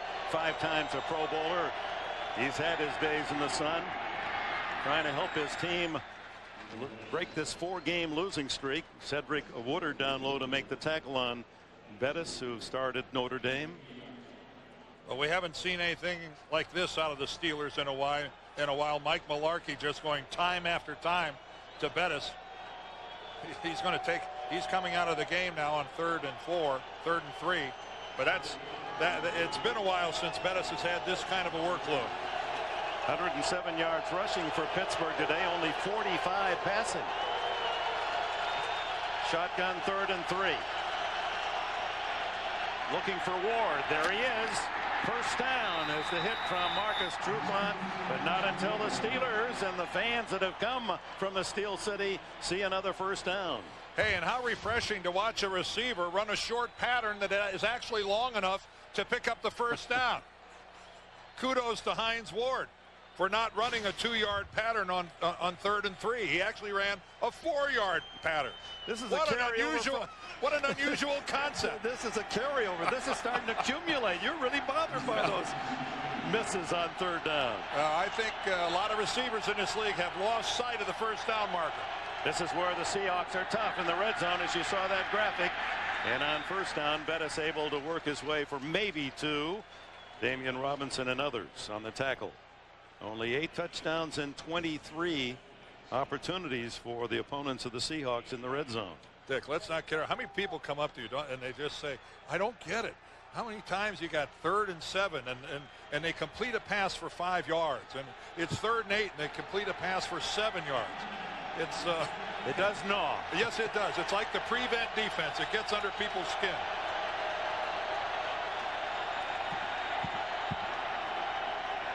Ward in motion. He looks for Ward and then throws underneath to Burris, who can't hang on. Ooh, he should have caught that. That looked like a very catchable ball for Plexico Burris. Let's see if anybody got their hands on it. I know it was low. but that's to keep it away from the defense. And as a receiver, you just got to go down and dig that out. Holmgren sends in 2 extra defensive backs on 3rd and long again. 12th play of this drive. Best drive of the game for the Steelers. It is Lau. Maddox floats it for Burris. Almost intercepted on Karam. And there, fans looking, and so is Burris for a flag. There is none. Lucas and Hamlin double teaming Burris. You can stare down the official all you want, but you're not going to get the call. Going to his height.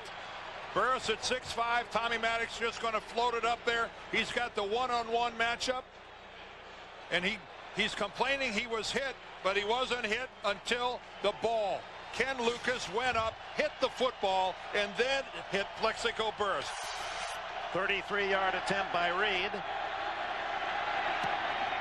And it continues to be advanced by 3. Another field goal at 9-6. And so close, but a great play by Lucas denies the Steelers the lead. The NFL on CBS is sponsored by Viagra. Ask your doctor if Viagra is right for you. And by the all-new AOL 9.0 Optimized. Life needs upgrades. Less than 4 minutes left in the third. It's 9-6 Seattle, and more and more it feels as if the team that does score a touchdown is going to win this game. Meanwhile, St. Louis losing at San Francisco, so Seattle knows with a victory they'll own first place in their division. Latest score we got was 24-3 at the half. Maurice Morris from the 2. And across the 25 to the 26-yard line. Chidi Oma with the tackle. And we have a timeout with 3:49 left in the third. Look at that. Great look. Mike Holmgren knows the great feelings of going all the way and capturing a Super Bowl with the Green Bay Packers. 9-6 the score. Hasselbeck throws to the side, and is it ruled a catch? No, he trapped the ball. Darrell Jackson, good effort, but the ball short hopped. Chad Scott there for Pittsburgh. 30-3 San Francisco leading St. Louis early in the third quarter, and a win here by Seattle, and a St. Louis loss would move the Seahawks into sole possession at the halfway mark of the season. And knowing that in their one meeting so far this year, Seattle won the game. They beat St. Louis here 24-23. Yeah. 2nd and 10. Hasselbeck double clutches and then fires it to Robinson. Flag down as Robinson crosses the 45-yard line. Brent Alexander with a tackle. Ooh, and that tackle by Alexander. If he didn't make that, Robinson is gone. There's no foul for holding on the play. First down, Seattle.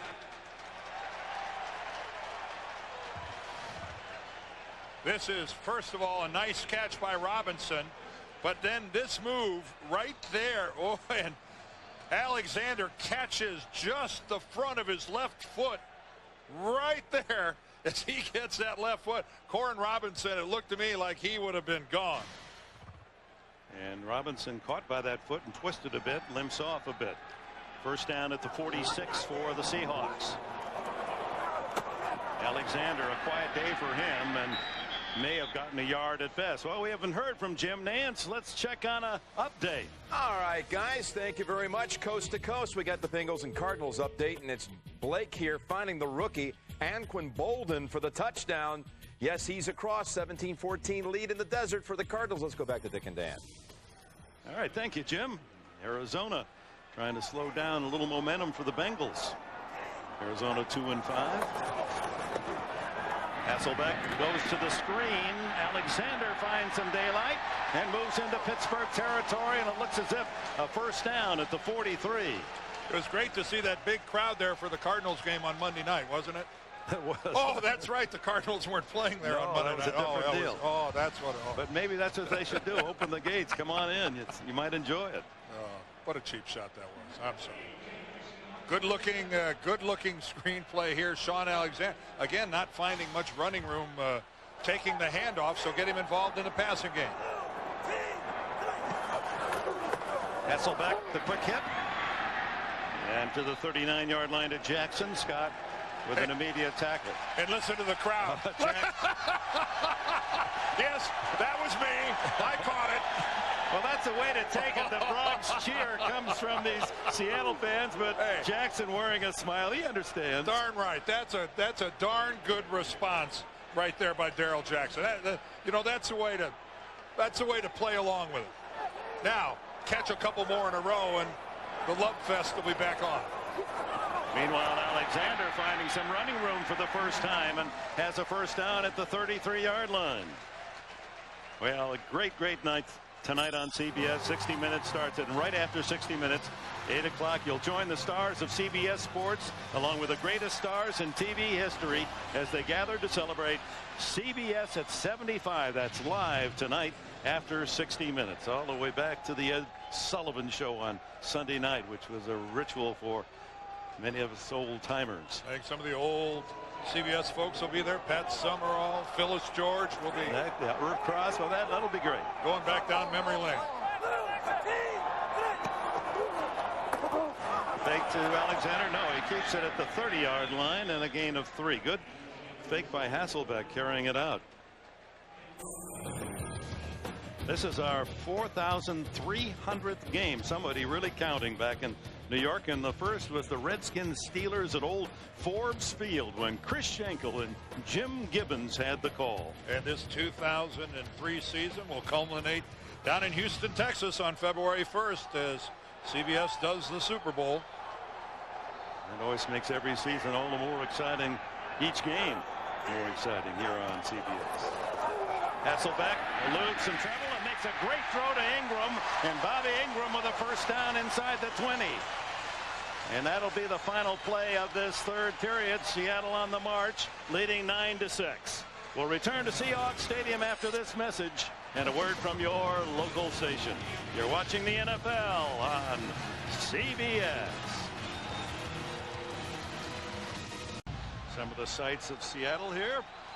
9-6 Seahawks. Pass the latte. Make it a double. Alexander for 3 to the 16-yard line. Make it 4. Alexander and Bell make the tackle. Not related. Brent Alexander, who played his college ball at Tennessee State, the tackler, and Sean Alexander from Alabama. Now, to say that the red zone defense of the Steelers has been a point of emphasis would be the understatement of the year. It has driven Bill Cowher wild that they last in the NFL in their red zone defensive efficiency. They've been good today. You see that lower lip starting to tighten for Cowher. Second down, Hasselbeck screens it. Complete to Alexander, and a first and goal at the 8-yard line. Alexander on Alexander again. And again, Seattle here has found some success in throwing the screen pass to Sean Alexander. He's not been able to run it effectively, but the screens have really been well set up and well executed. Interesting call that deep into the red zone. Ball just on the 9-yard line. First and goal. Well, if you're not real confident running it from scrimmage, it's a nice alternative.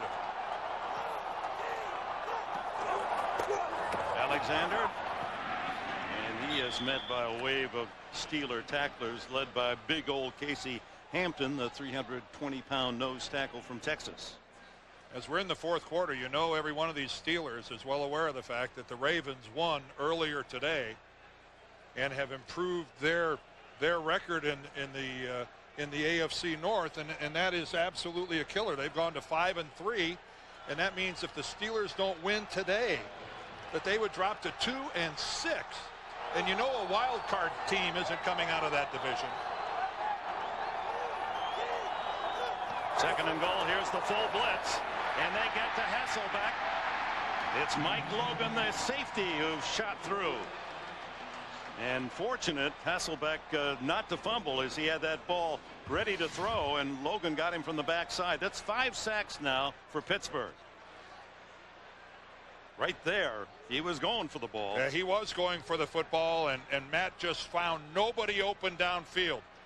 He's there in plenty of time to plant and throw. And at the very last minute, he was he felt that pressure, and Logan almost got it out. 3rd and goal from the 14.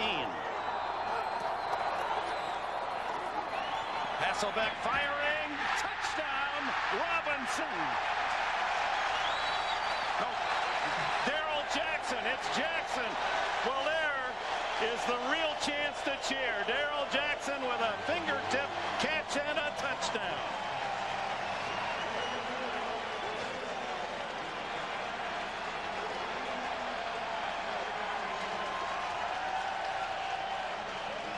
And for Bill Cowher, 3rd down stops and red zone stops intersect on that one play. The two demons for this Pittsburgh defense this year. And the whistle, no kick. There's a red flag on the field, so Cowher wants to challenge the touchdown. We haven't even had a chance to take a look at it. And Bill Cowher is going to challenge whether or not Jackson made the catch. Challenging the ruling on the field that it was a touchdown, saying the ball never broke the play.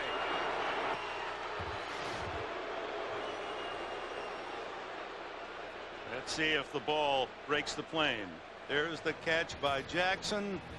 Tough to see from that angle. We've got more.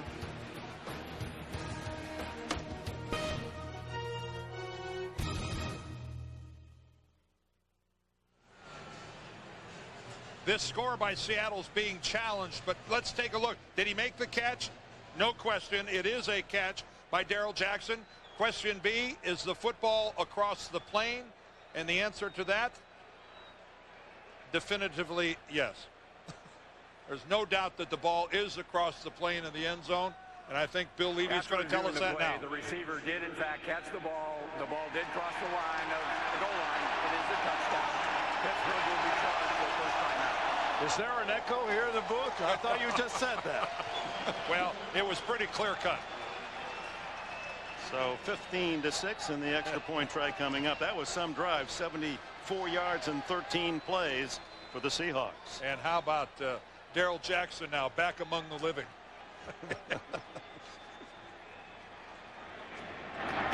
Extra point by Josh Brown is good, and the Seahawks score the first touchdown of the game.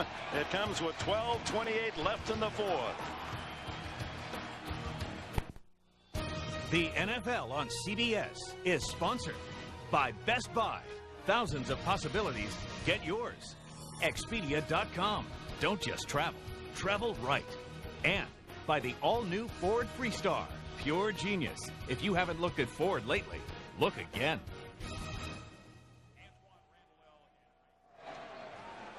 A look at some of the sellout of 67,000 here in Seattle. And the Seahawks fans cheering a 16-6 lead here early in the fourth quarter. Ike Taylor from the 6. And knocked down at the 29 by D.D. Lewis, the man who blocked the punt earlier in this half.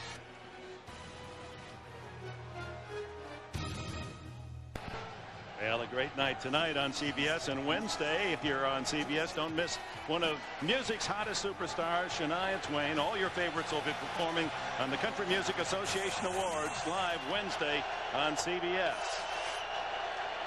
Approaching a must series now for Pittsburgh, trailing, and the throw is complete to the tight end Tooman out to the 45-yard line. Jeremy Tooman had only 5 catches all season. Jay Reamersma still on the injured list. Reggie Tung, the tackler, and the fourth quarter passing for Maddox has not been good. 5 interceptions and 5 times sacked. 16 yards on that first down play. 5 wide.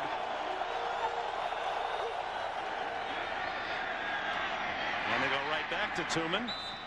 And it's not a first down, but he's into Seattle territory at the 49, 2nd and 4. And smart move here by the Steelers, not going necessarily to a hurry up, but to a no huddle. Tommy Maddox taking his time, letting his guys get set, but he's really keeping the Seahawks from substituting. He's keeping them from changing out their defensive personnel. Zeroué is the running back.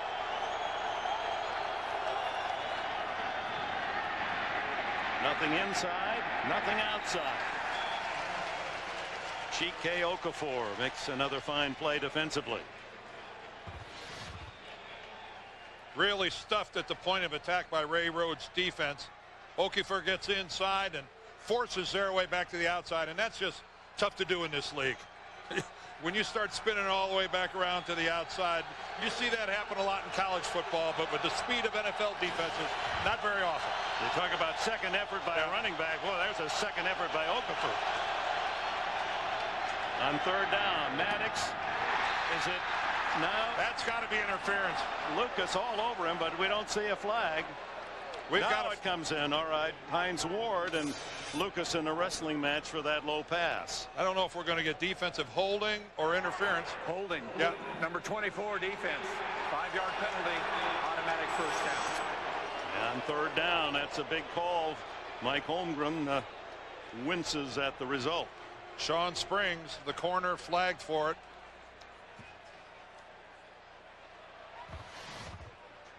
Let's look up top. See Sean Springs right there? That's circled right up here.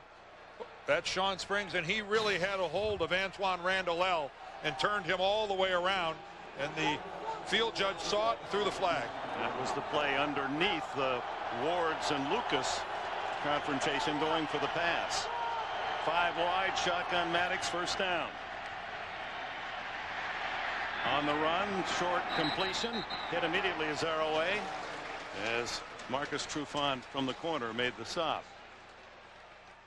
They'll allow forward progress to the 40, make it the 39.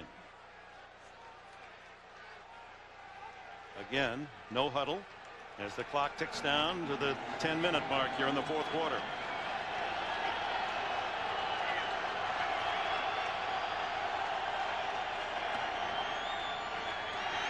Maddox fires it long.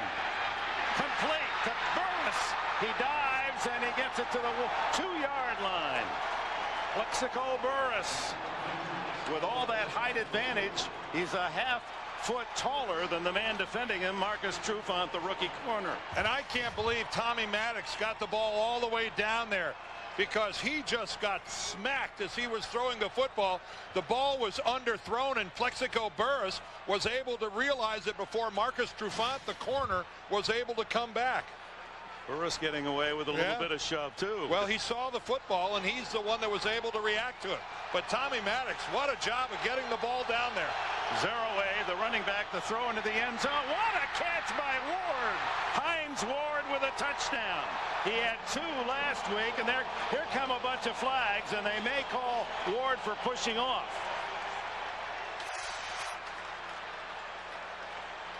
Well, there's no question that Hines Ward got in there in contact. It is a touchdown. Celebration. They're going to touchdown. Unsportsmanlike conduct. Conning, number 86. Penalty will be enforced on the kickoff. He spiked the ball right at the feet of Ken Lucas. And that's what's going to get it. You can spike the ball, but you can't spike it at another play. First of all, here's the push off. And he gets in there, and you know what? I take it back. He didn't really push off. He was inside. But watch the spike right here. You can't do it right at the feet of a guy like that. And Tommy Maddox just, geez, Tom. Tommy thought they're going to take the touchdown away. Yes. And those are so rare these times. Yeah, and I was wrong. Hines Ward did not push off. He was in there, but he did not push him and gain separation. He reacted back, and Lucas didn't. The try for point as Pittsburgh, with that no huddle, marched it downfield and scored in a hurry. Jeff Reed adds the extra point, and we're back to a field goal lead and 9.5 minutes left. The NFL on CBS is sponsored by Wendy's new Homestyle Chicken Strips. Another reason it's better here. And by Nextel Coast to Coast Walkie Talkie. Nextel. Done. That defense has just seen the Steelers go 71 yards in less than 3 minutes to score Pittsburgh's first touchdown, and Ward, even with the unsportsmanlike penalty, a remarkable leaping catch to make it a 16-13 game. But with the penalty now, Reed has to kick off from the 15-yard line. Carter and Morris are back. Morris at his 24. And he's across the 45, a flag down. Finally dropped at the 49 of Pittsburgh. And we'll check the yellow marker. Going to march it back. It's definitely against Seattle. And meanwhile, one of the outstanding wide receivers. Holding. Number 42. Return team. 10-yard penalty. First down. Escorin Robinson, they've been working on his ankle. Let's go back and look at this. This is a one-on-one here between Hines Ward and Ken Lucas. Now, Hines Ward, when he makes this sensational catch, gets up and unloads with the football right at the feet of Ken Lucas. But I kind of got the impression that he wasn't really doing that to Ken Lucas. And I think Hines Ward is arguing, I wasn't doing it to him, I just spiked it. From the 35, Hasselbeck steps away from pressure, and the throw is a catch, marked a catch, is Darrell Jackson. He's missed the easy ones. He's made two outstanding receptions, just digging them off the top of the grass. And look, now then. Well, the ball does touch the ground. The question, does Darrell Jackson have control of the ball as it touches the ground? It won't be challenged. 2nd and 2. Alexander, room outside. 50, 45, and out of bounds at the 43-yard line. And finally, a spark from Seattle's running game. Working the left side, the dominant side of this offensive line for Seattle. Tremendous block at the point of attack by Steve Hutchinson and Walter Jones, the left guard and left tackle, that form one of, if not the best duo in professional football of left tackle, left guard. I like the comment that Kendrell Bell made about Sean Alexander yesterday, that he holds his stride, meaning that he's just as tough in his last step as he was in his first. And Kimo von Oelhoffen saying that Jones and Hutchinson, the best duo he's seen all year. Boy, filtration in the backfield. Aaron Smith shot through almost unblocked to create havoc in the Seattle backfield. Out of northern Colorado, where he was a partial scholarship player as a freshman all the way to being a top star in the National Football League. He was only 205 pounds as a freshman. Now weighs 300. Pretty standard growth pattern. I know I'm on that time. From the 45. Hasselbeck has a man open, and it's Jackson again. Darrell Jackson, 20, 10, 5, and a flag down as he goes out of bounds at the 2, and it'll be face mask that'll take it to the 1. Well, when Darrell Jackson awakened, he was wide-eyed and on his toes. It took a while, but he's catching everything in sight. Personal foul, face mask, number 30 defense. Half the distance to the goal from the end of the run. First down. Darrell Jackson proving that sports is one of those areas where the trip from the outhouse to the penthouse can happen so quickly. Here is a guy that's getting booed the entire first half of a football game. And now, here's the adoring cheers of the crowd. And Chad Scott got the face mask and the penalty, although distance-wise, this penalty was good for about 18 inches. It'll be first and goal at the 1-yard line. Jackson with 5 catches, 85 yards, and a touchdown. Sean Alexander, touchdown.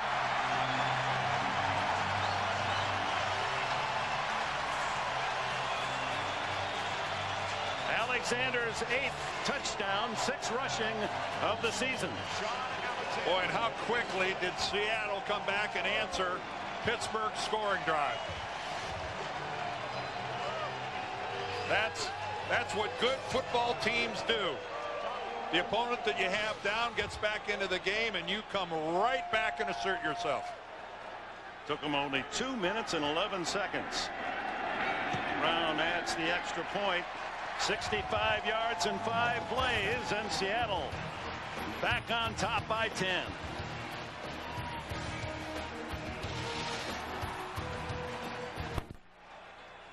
Seattle up by 10. Let's go into the pits. Watch the block here. We're going to get Terry blocking out, but Hutchinson pulls around, and watch what he does to James Ferrier.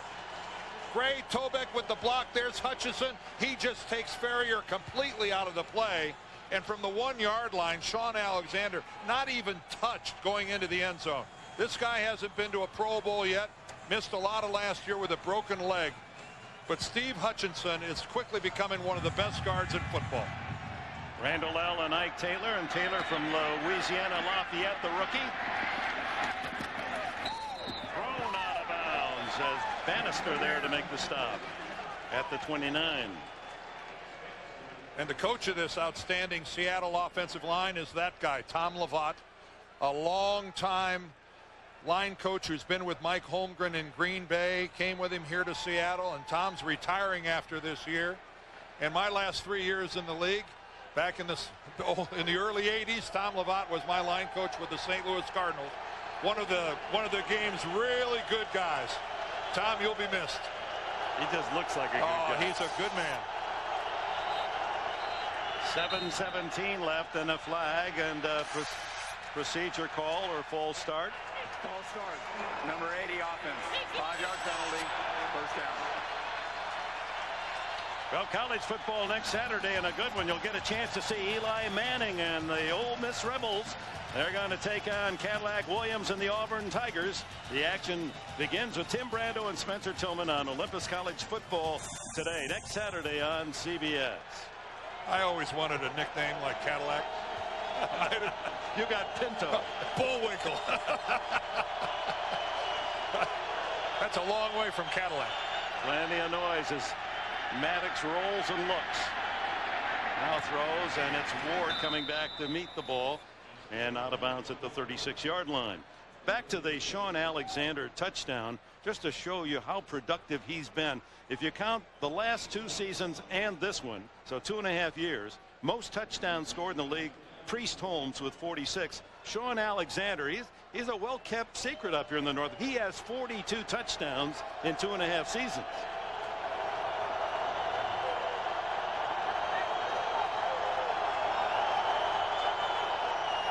On 2nd and 3. Maddox to the sideline to Ward. Did he catch that? Yes. What hands. Ken Lucas right there in close defense.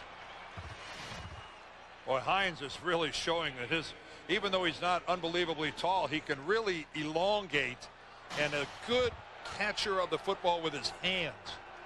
He doesn't have to bring it into his body. He can stretch and catch it with nothing but his hands, as you've seen him do over and over, just like he did on that touchdown. 5 wide, shotgun Maddox. Down the middle, complete. Randall L. First down at the 27. Ken Hamlin, the rookie safety, with a tackle. And I'll tell you one thing about Antoine Randall L. He knows when to put his head down and go to cover. Right there. He avoids the big hit as Reggie Tung goes right over the top of him. 29-yard pass play, and Steelers try to come right back. The quick throw incomplete, and no one there. That was in between 2 receivers, Tooman and Ward. Randall L. Running inside, and perhaps Maddox looking for him to run an out. I believe Maddox was looking for a zig, and instead he got a zag. Randall L. giving a double move. It happens in the modern passing game. Receiver and quarterback are having to read coverages on the move. You'll see misfires all the time. That's the first incomplete pass from Maddox after 8 in a row. Right back, and he hits Plexico Burris, and Burris out of bounds, pushed from Ken Lucas, and not quite a first down. Tommy giving the signal there. You see a quarterback doing that with his hands. He's telling everybody, come on into the huddle. They've been going to the line of scrimmage, but when you see him interlock his fingers and make that move, he's saying, okay, let's huddle up. We got a 3rd and short, and it's kind of important. And in this situation, 5:30 left, down by 10. Zeraway stays back with Maddox. It's Hines Ward again, and he barrels down to the 7-yard line before Damian Robinson can bring him to the artificial turf. Well, all of a sudden you see him running out of a cluster over here. Hines Ward, the middle guy in that cluster, and working against the Seattle zone. Ray Rhodes has to find a way to solve this thing. As you see, the last 2 times, the Steelers in their own territory have taken it down for scores, and they are knocking again. There's Ray Rhodes right there. Got some. Do you come after him? Under 5 minutes to go from the 7, 1st and goal.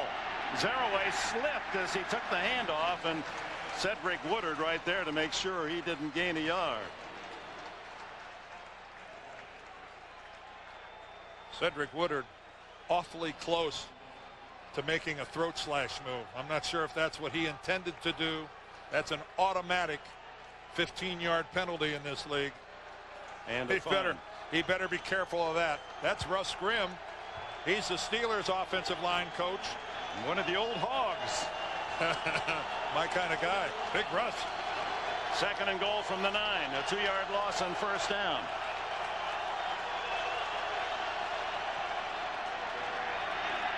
Underneath, complete, but at the 3-yard line, Hines Ward pushed back.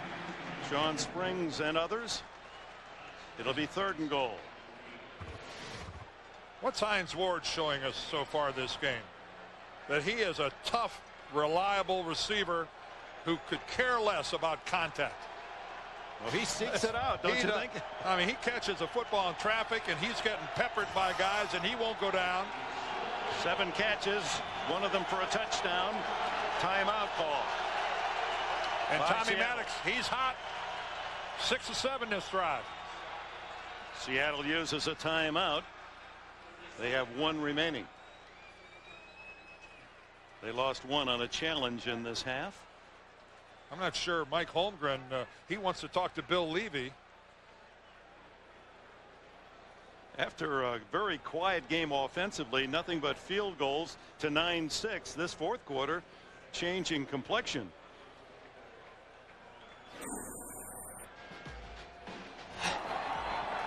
Hasselbeck hits Jackson on the goal line. Maddox answers to Ward. Alexander threw a huge hole, and then Pittsburgh right back down the field. 3rd and goal at the 3-yard line. We've seen more exciting football in the last 8 or 9 minutes than we saw in the first 45. And Maddox better late than never. Hand, huh? Better late than never. It was a real gritty football game in the first half. As I said at halftime, a lot of jabbing. Now they're throwing the hooks. Jerome Bettis comes in at fullback or tailback. And they fake to him. The throw in the end zone, and 2 men were open, and it was between them. Hines Ward and Tooman both were behind the defense, and the ball lands between them. Anthony Simmons putting pressure on Maddox. Tooman looked like he was he pulls up short, and the ball goes over his head. Tommy Maddox. Now, to Tommy's credit, he had to alter his throw because Anthony Simmons was right in his face. But again, I think he's telling Tooman that he wanted him to keep running his pattern to the back of the end zone instead of pulling up short. This isn't what Cowher wanted, but he has to settle for the points to pull within a touchdown. As Jeff Reed hits a 21-yard field goal. 23-16 with 3:24 left. And more excitement ahead. CBS doubleheader next Sunday. We'll be in Kansas City to see the unbeaten Chiefs against Cleveland. There are the other games early. And the big late game, Buffalo goes down to Bill Parcells' country in Dallas.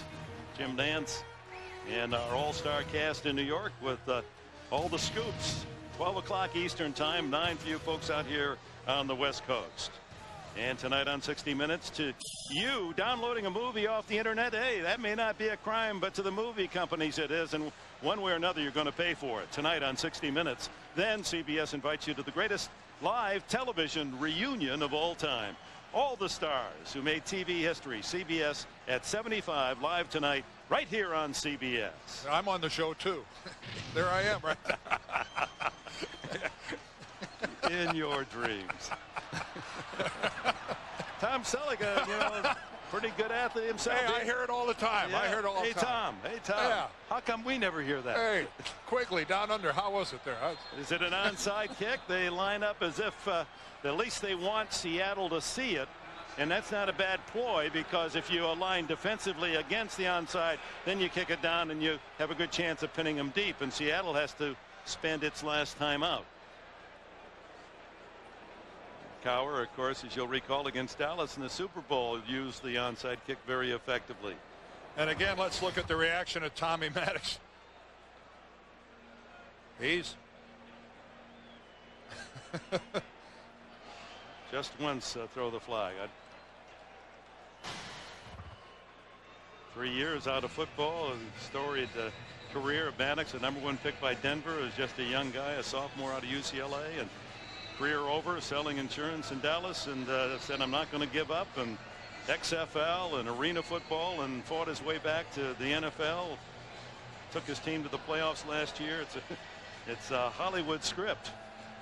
Well, and then overcoming that devastating injury last year. Remember, he had a cerebral and spinal concussion on that hit last November in Tennessee. That looked like that was career ending. And then he came back in 2 weeks. Who could have ever imagined? Well, here's the alignment for the onside kick, but will that be the play? Only Maurice Morris back for Seattle, and then as soon as they get Seattle to come up tight, they change the formation in Pittsburgh into an orthodox just kick it long. And that's what they do. Morris from the 11. And a flag down. Morris is as well at the 33-yard line, but that's going to be brought back on a hold. So Seattle will start very deep in its own territory, and that was Cowher's best wish. Holding number 54, receiving team during the return. 10-yard penalty, first down. V.D. Lewis, who's had his ups and now downs today. Here, as we look at the leaders, obviously Matt Hasselbeck is the passing leader, and Maurice Morris. 43 of those yards on his first carry in the first quarter. Here is where your offensive line can win a football game, because this is where, by scratching out a couple first downs, the Seahawks can win the football game, and those 5 guys know it. As an offensive lineman, this is what you live for, an opportunity to control the line of scrimmage and give your team a chance to win. Alexander, trapped in the backfield, does get back to the line of scrimmage. Mike Logan comes up from safety, and a timeout called by Pittsburgh. That gives them 1 timeout plus the 2-minute warning. And down on the field is Bonnie Bernstein. Well, Dick, Matt Hasselbeck's thrown 2 fourth-quarter touchdowns, and he's used to having to get it done late in the game. In fact, that's what's happened for the Seahawks. 5 of the last 6 games going on the 4th win now. And Hasselbeck said, I remember when we beat the Rams earlier in the season, 4th-quarter heroics. He said, Mike Holmgren really had to calm me down. I thought I was going to need an IV after the game. But each time that happens, I get better with focusing, being calm, working on the clock management, and with each tight game, he gets better and better, and so does his team. Well, Matt is now 28, and of course was behind Favre at Green Bay, and gets his chance. He was Holmgren's pick to trade for him here, and started slowly, but late last season, and it was with his great performance late in games that he won the confidence of his coach, the fans, and himself. On second down, underneath, complete to Mealy. And the tight end has one of those first downs out to the 28-yard line. James Ferrier, the tackle. And credit Mike Holmgren, the play caller, for having the nerve to go to play action and then throw the football in this situation. 14-yard play and nice tight spiral. Yep, and that's where trusting your quarterback to take care of the football and to make good decisions is a luxury that Mike Holmgren now feels he has in Matt Hasselbeck. And with that first down, Pittsburgh does not use its final timeout.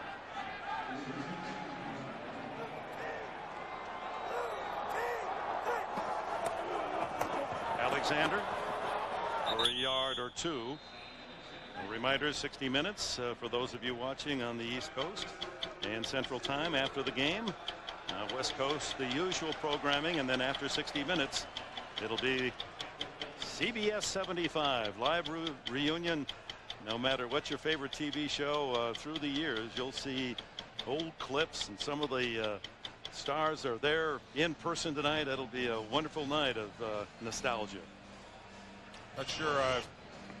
I'm trying to think of how many times in my life I've ever laughed louder watching television than I used to laugh at some of the skits on the old Carol Burnett show.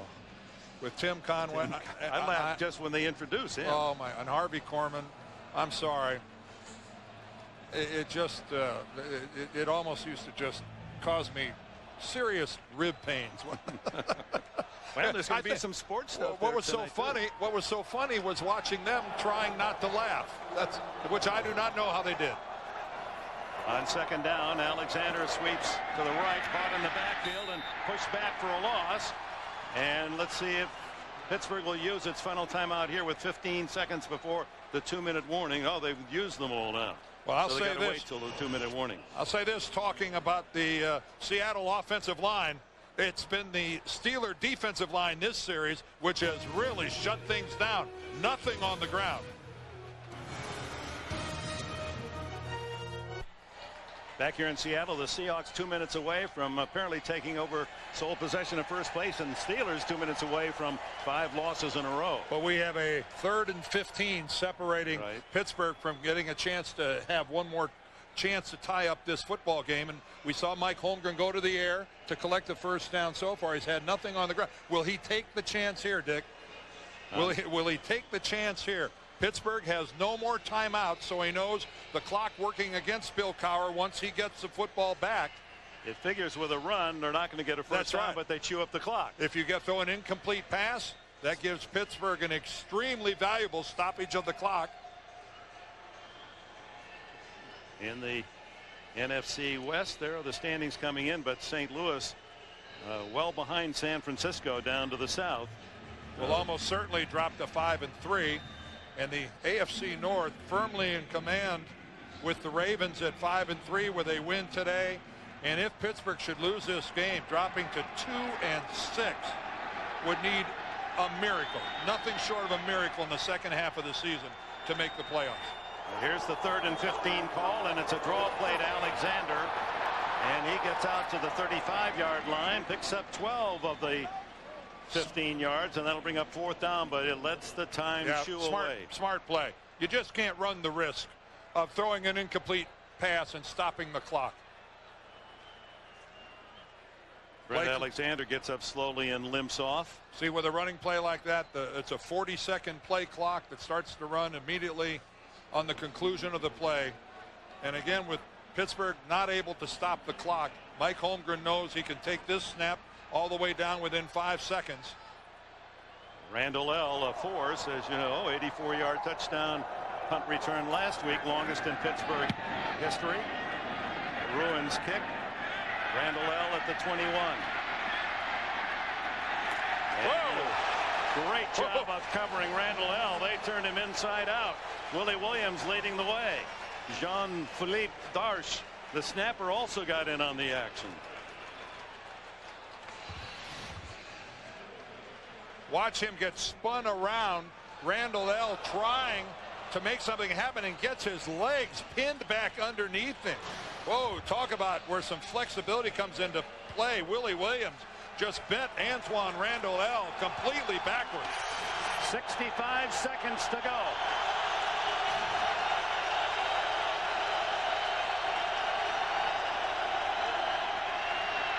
Underneath the Burris. It's going to take a lot of those and a lot of time. No timeouts for the Steelers. 2nd and 1. 60 minutes for those of you joining us on the East Coast. Right at the end of the game, we'll switch you to our Sunday night programming, and the great night it is on CBS as Maddox fires complete to Hines Ward. First down at the 39. They can have all those they want. According to Ray Rhodes and the Seahawks, you can have the 5 and 10 yarders as much as you want. Maddox just spikes the ball, and a flag comes in. Were the Steelers set?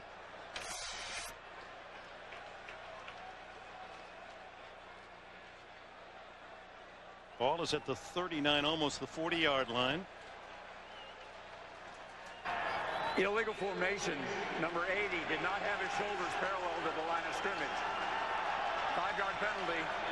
First down. Bill Cowher, that's the look of a man says, boy, you really had to search a long way to find that one.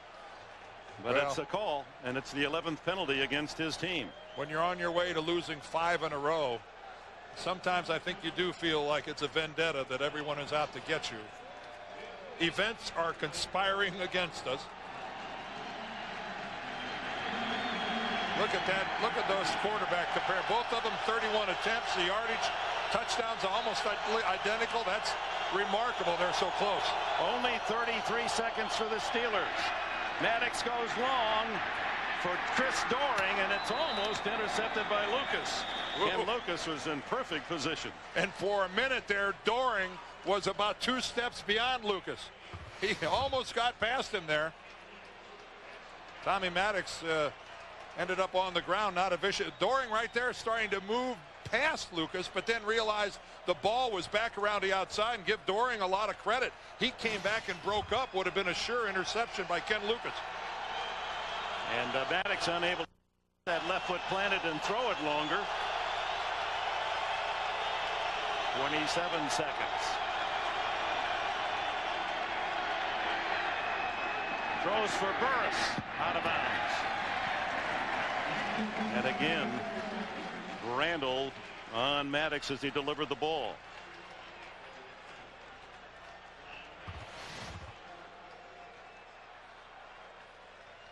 Well, that's Big John Randall. Now, John Randall and Tommy Maddox are actually neighbors back in Texas. He'll hit him harder than that in the supermarket when he sees him next time. They live within a mile of each other. They see each other all the time during the offseason. And Big John cut him a break right there. 21 seconds.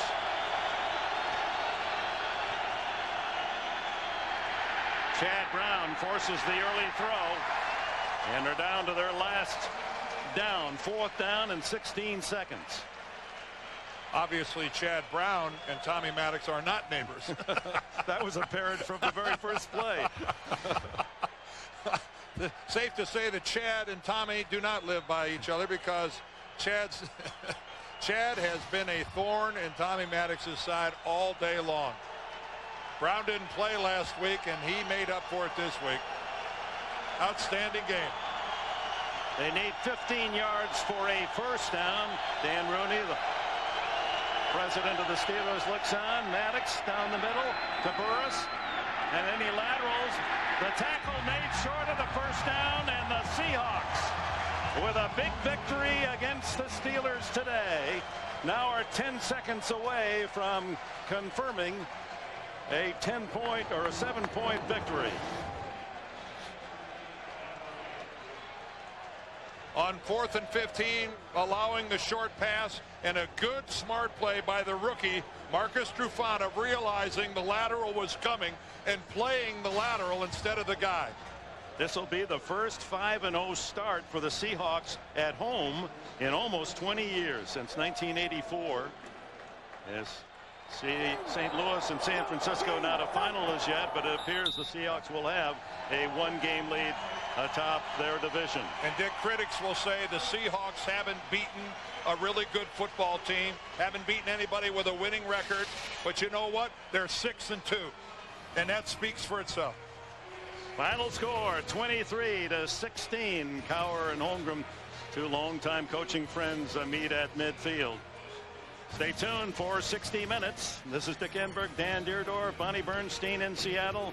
Thank you for joining us. The Seattle Seahawks, impressive again at home, have defeated the Pittsburgh Steelers 23-16. You've been watching the NFL on CBS.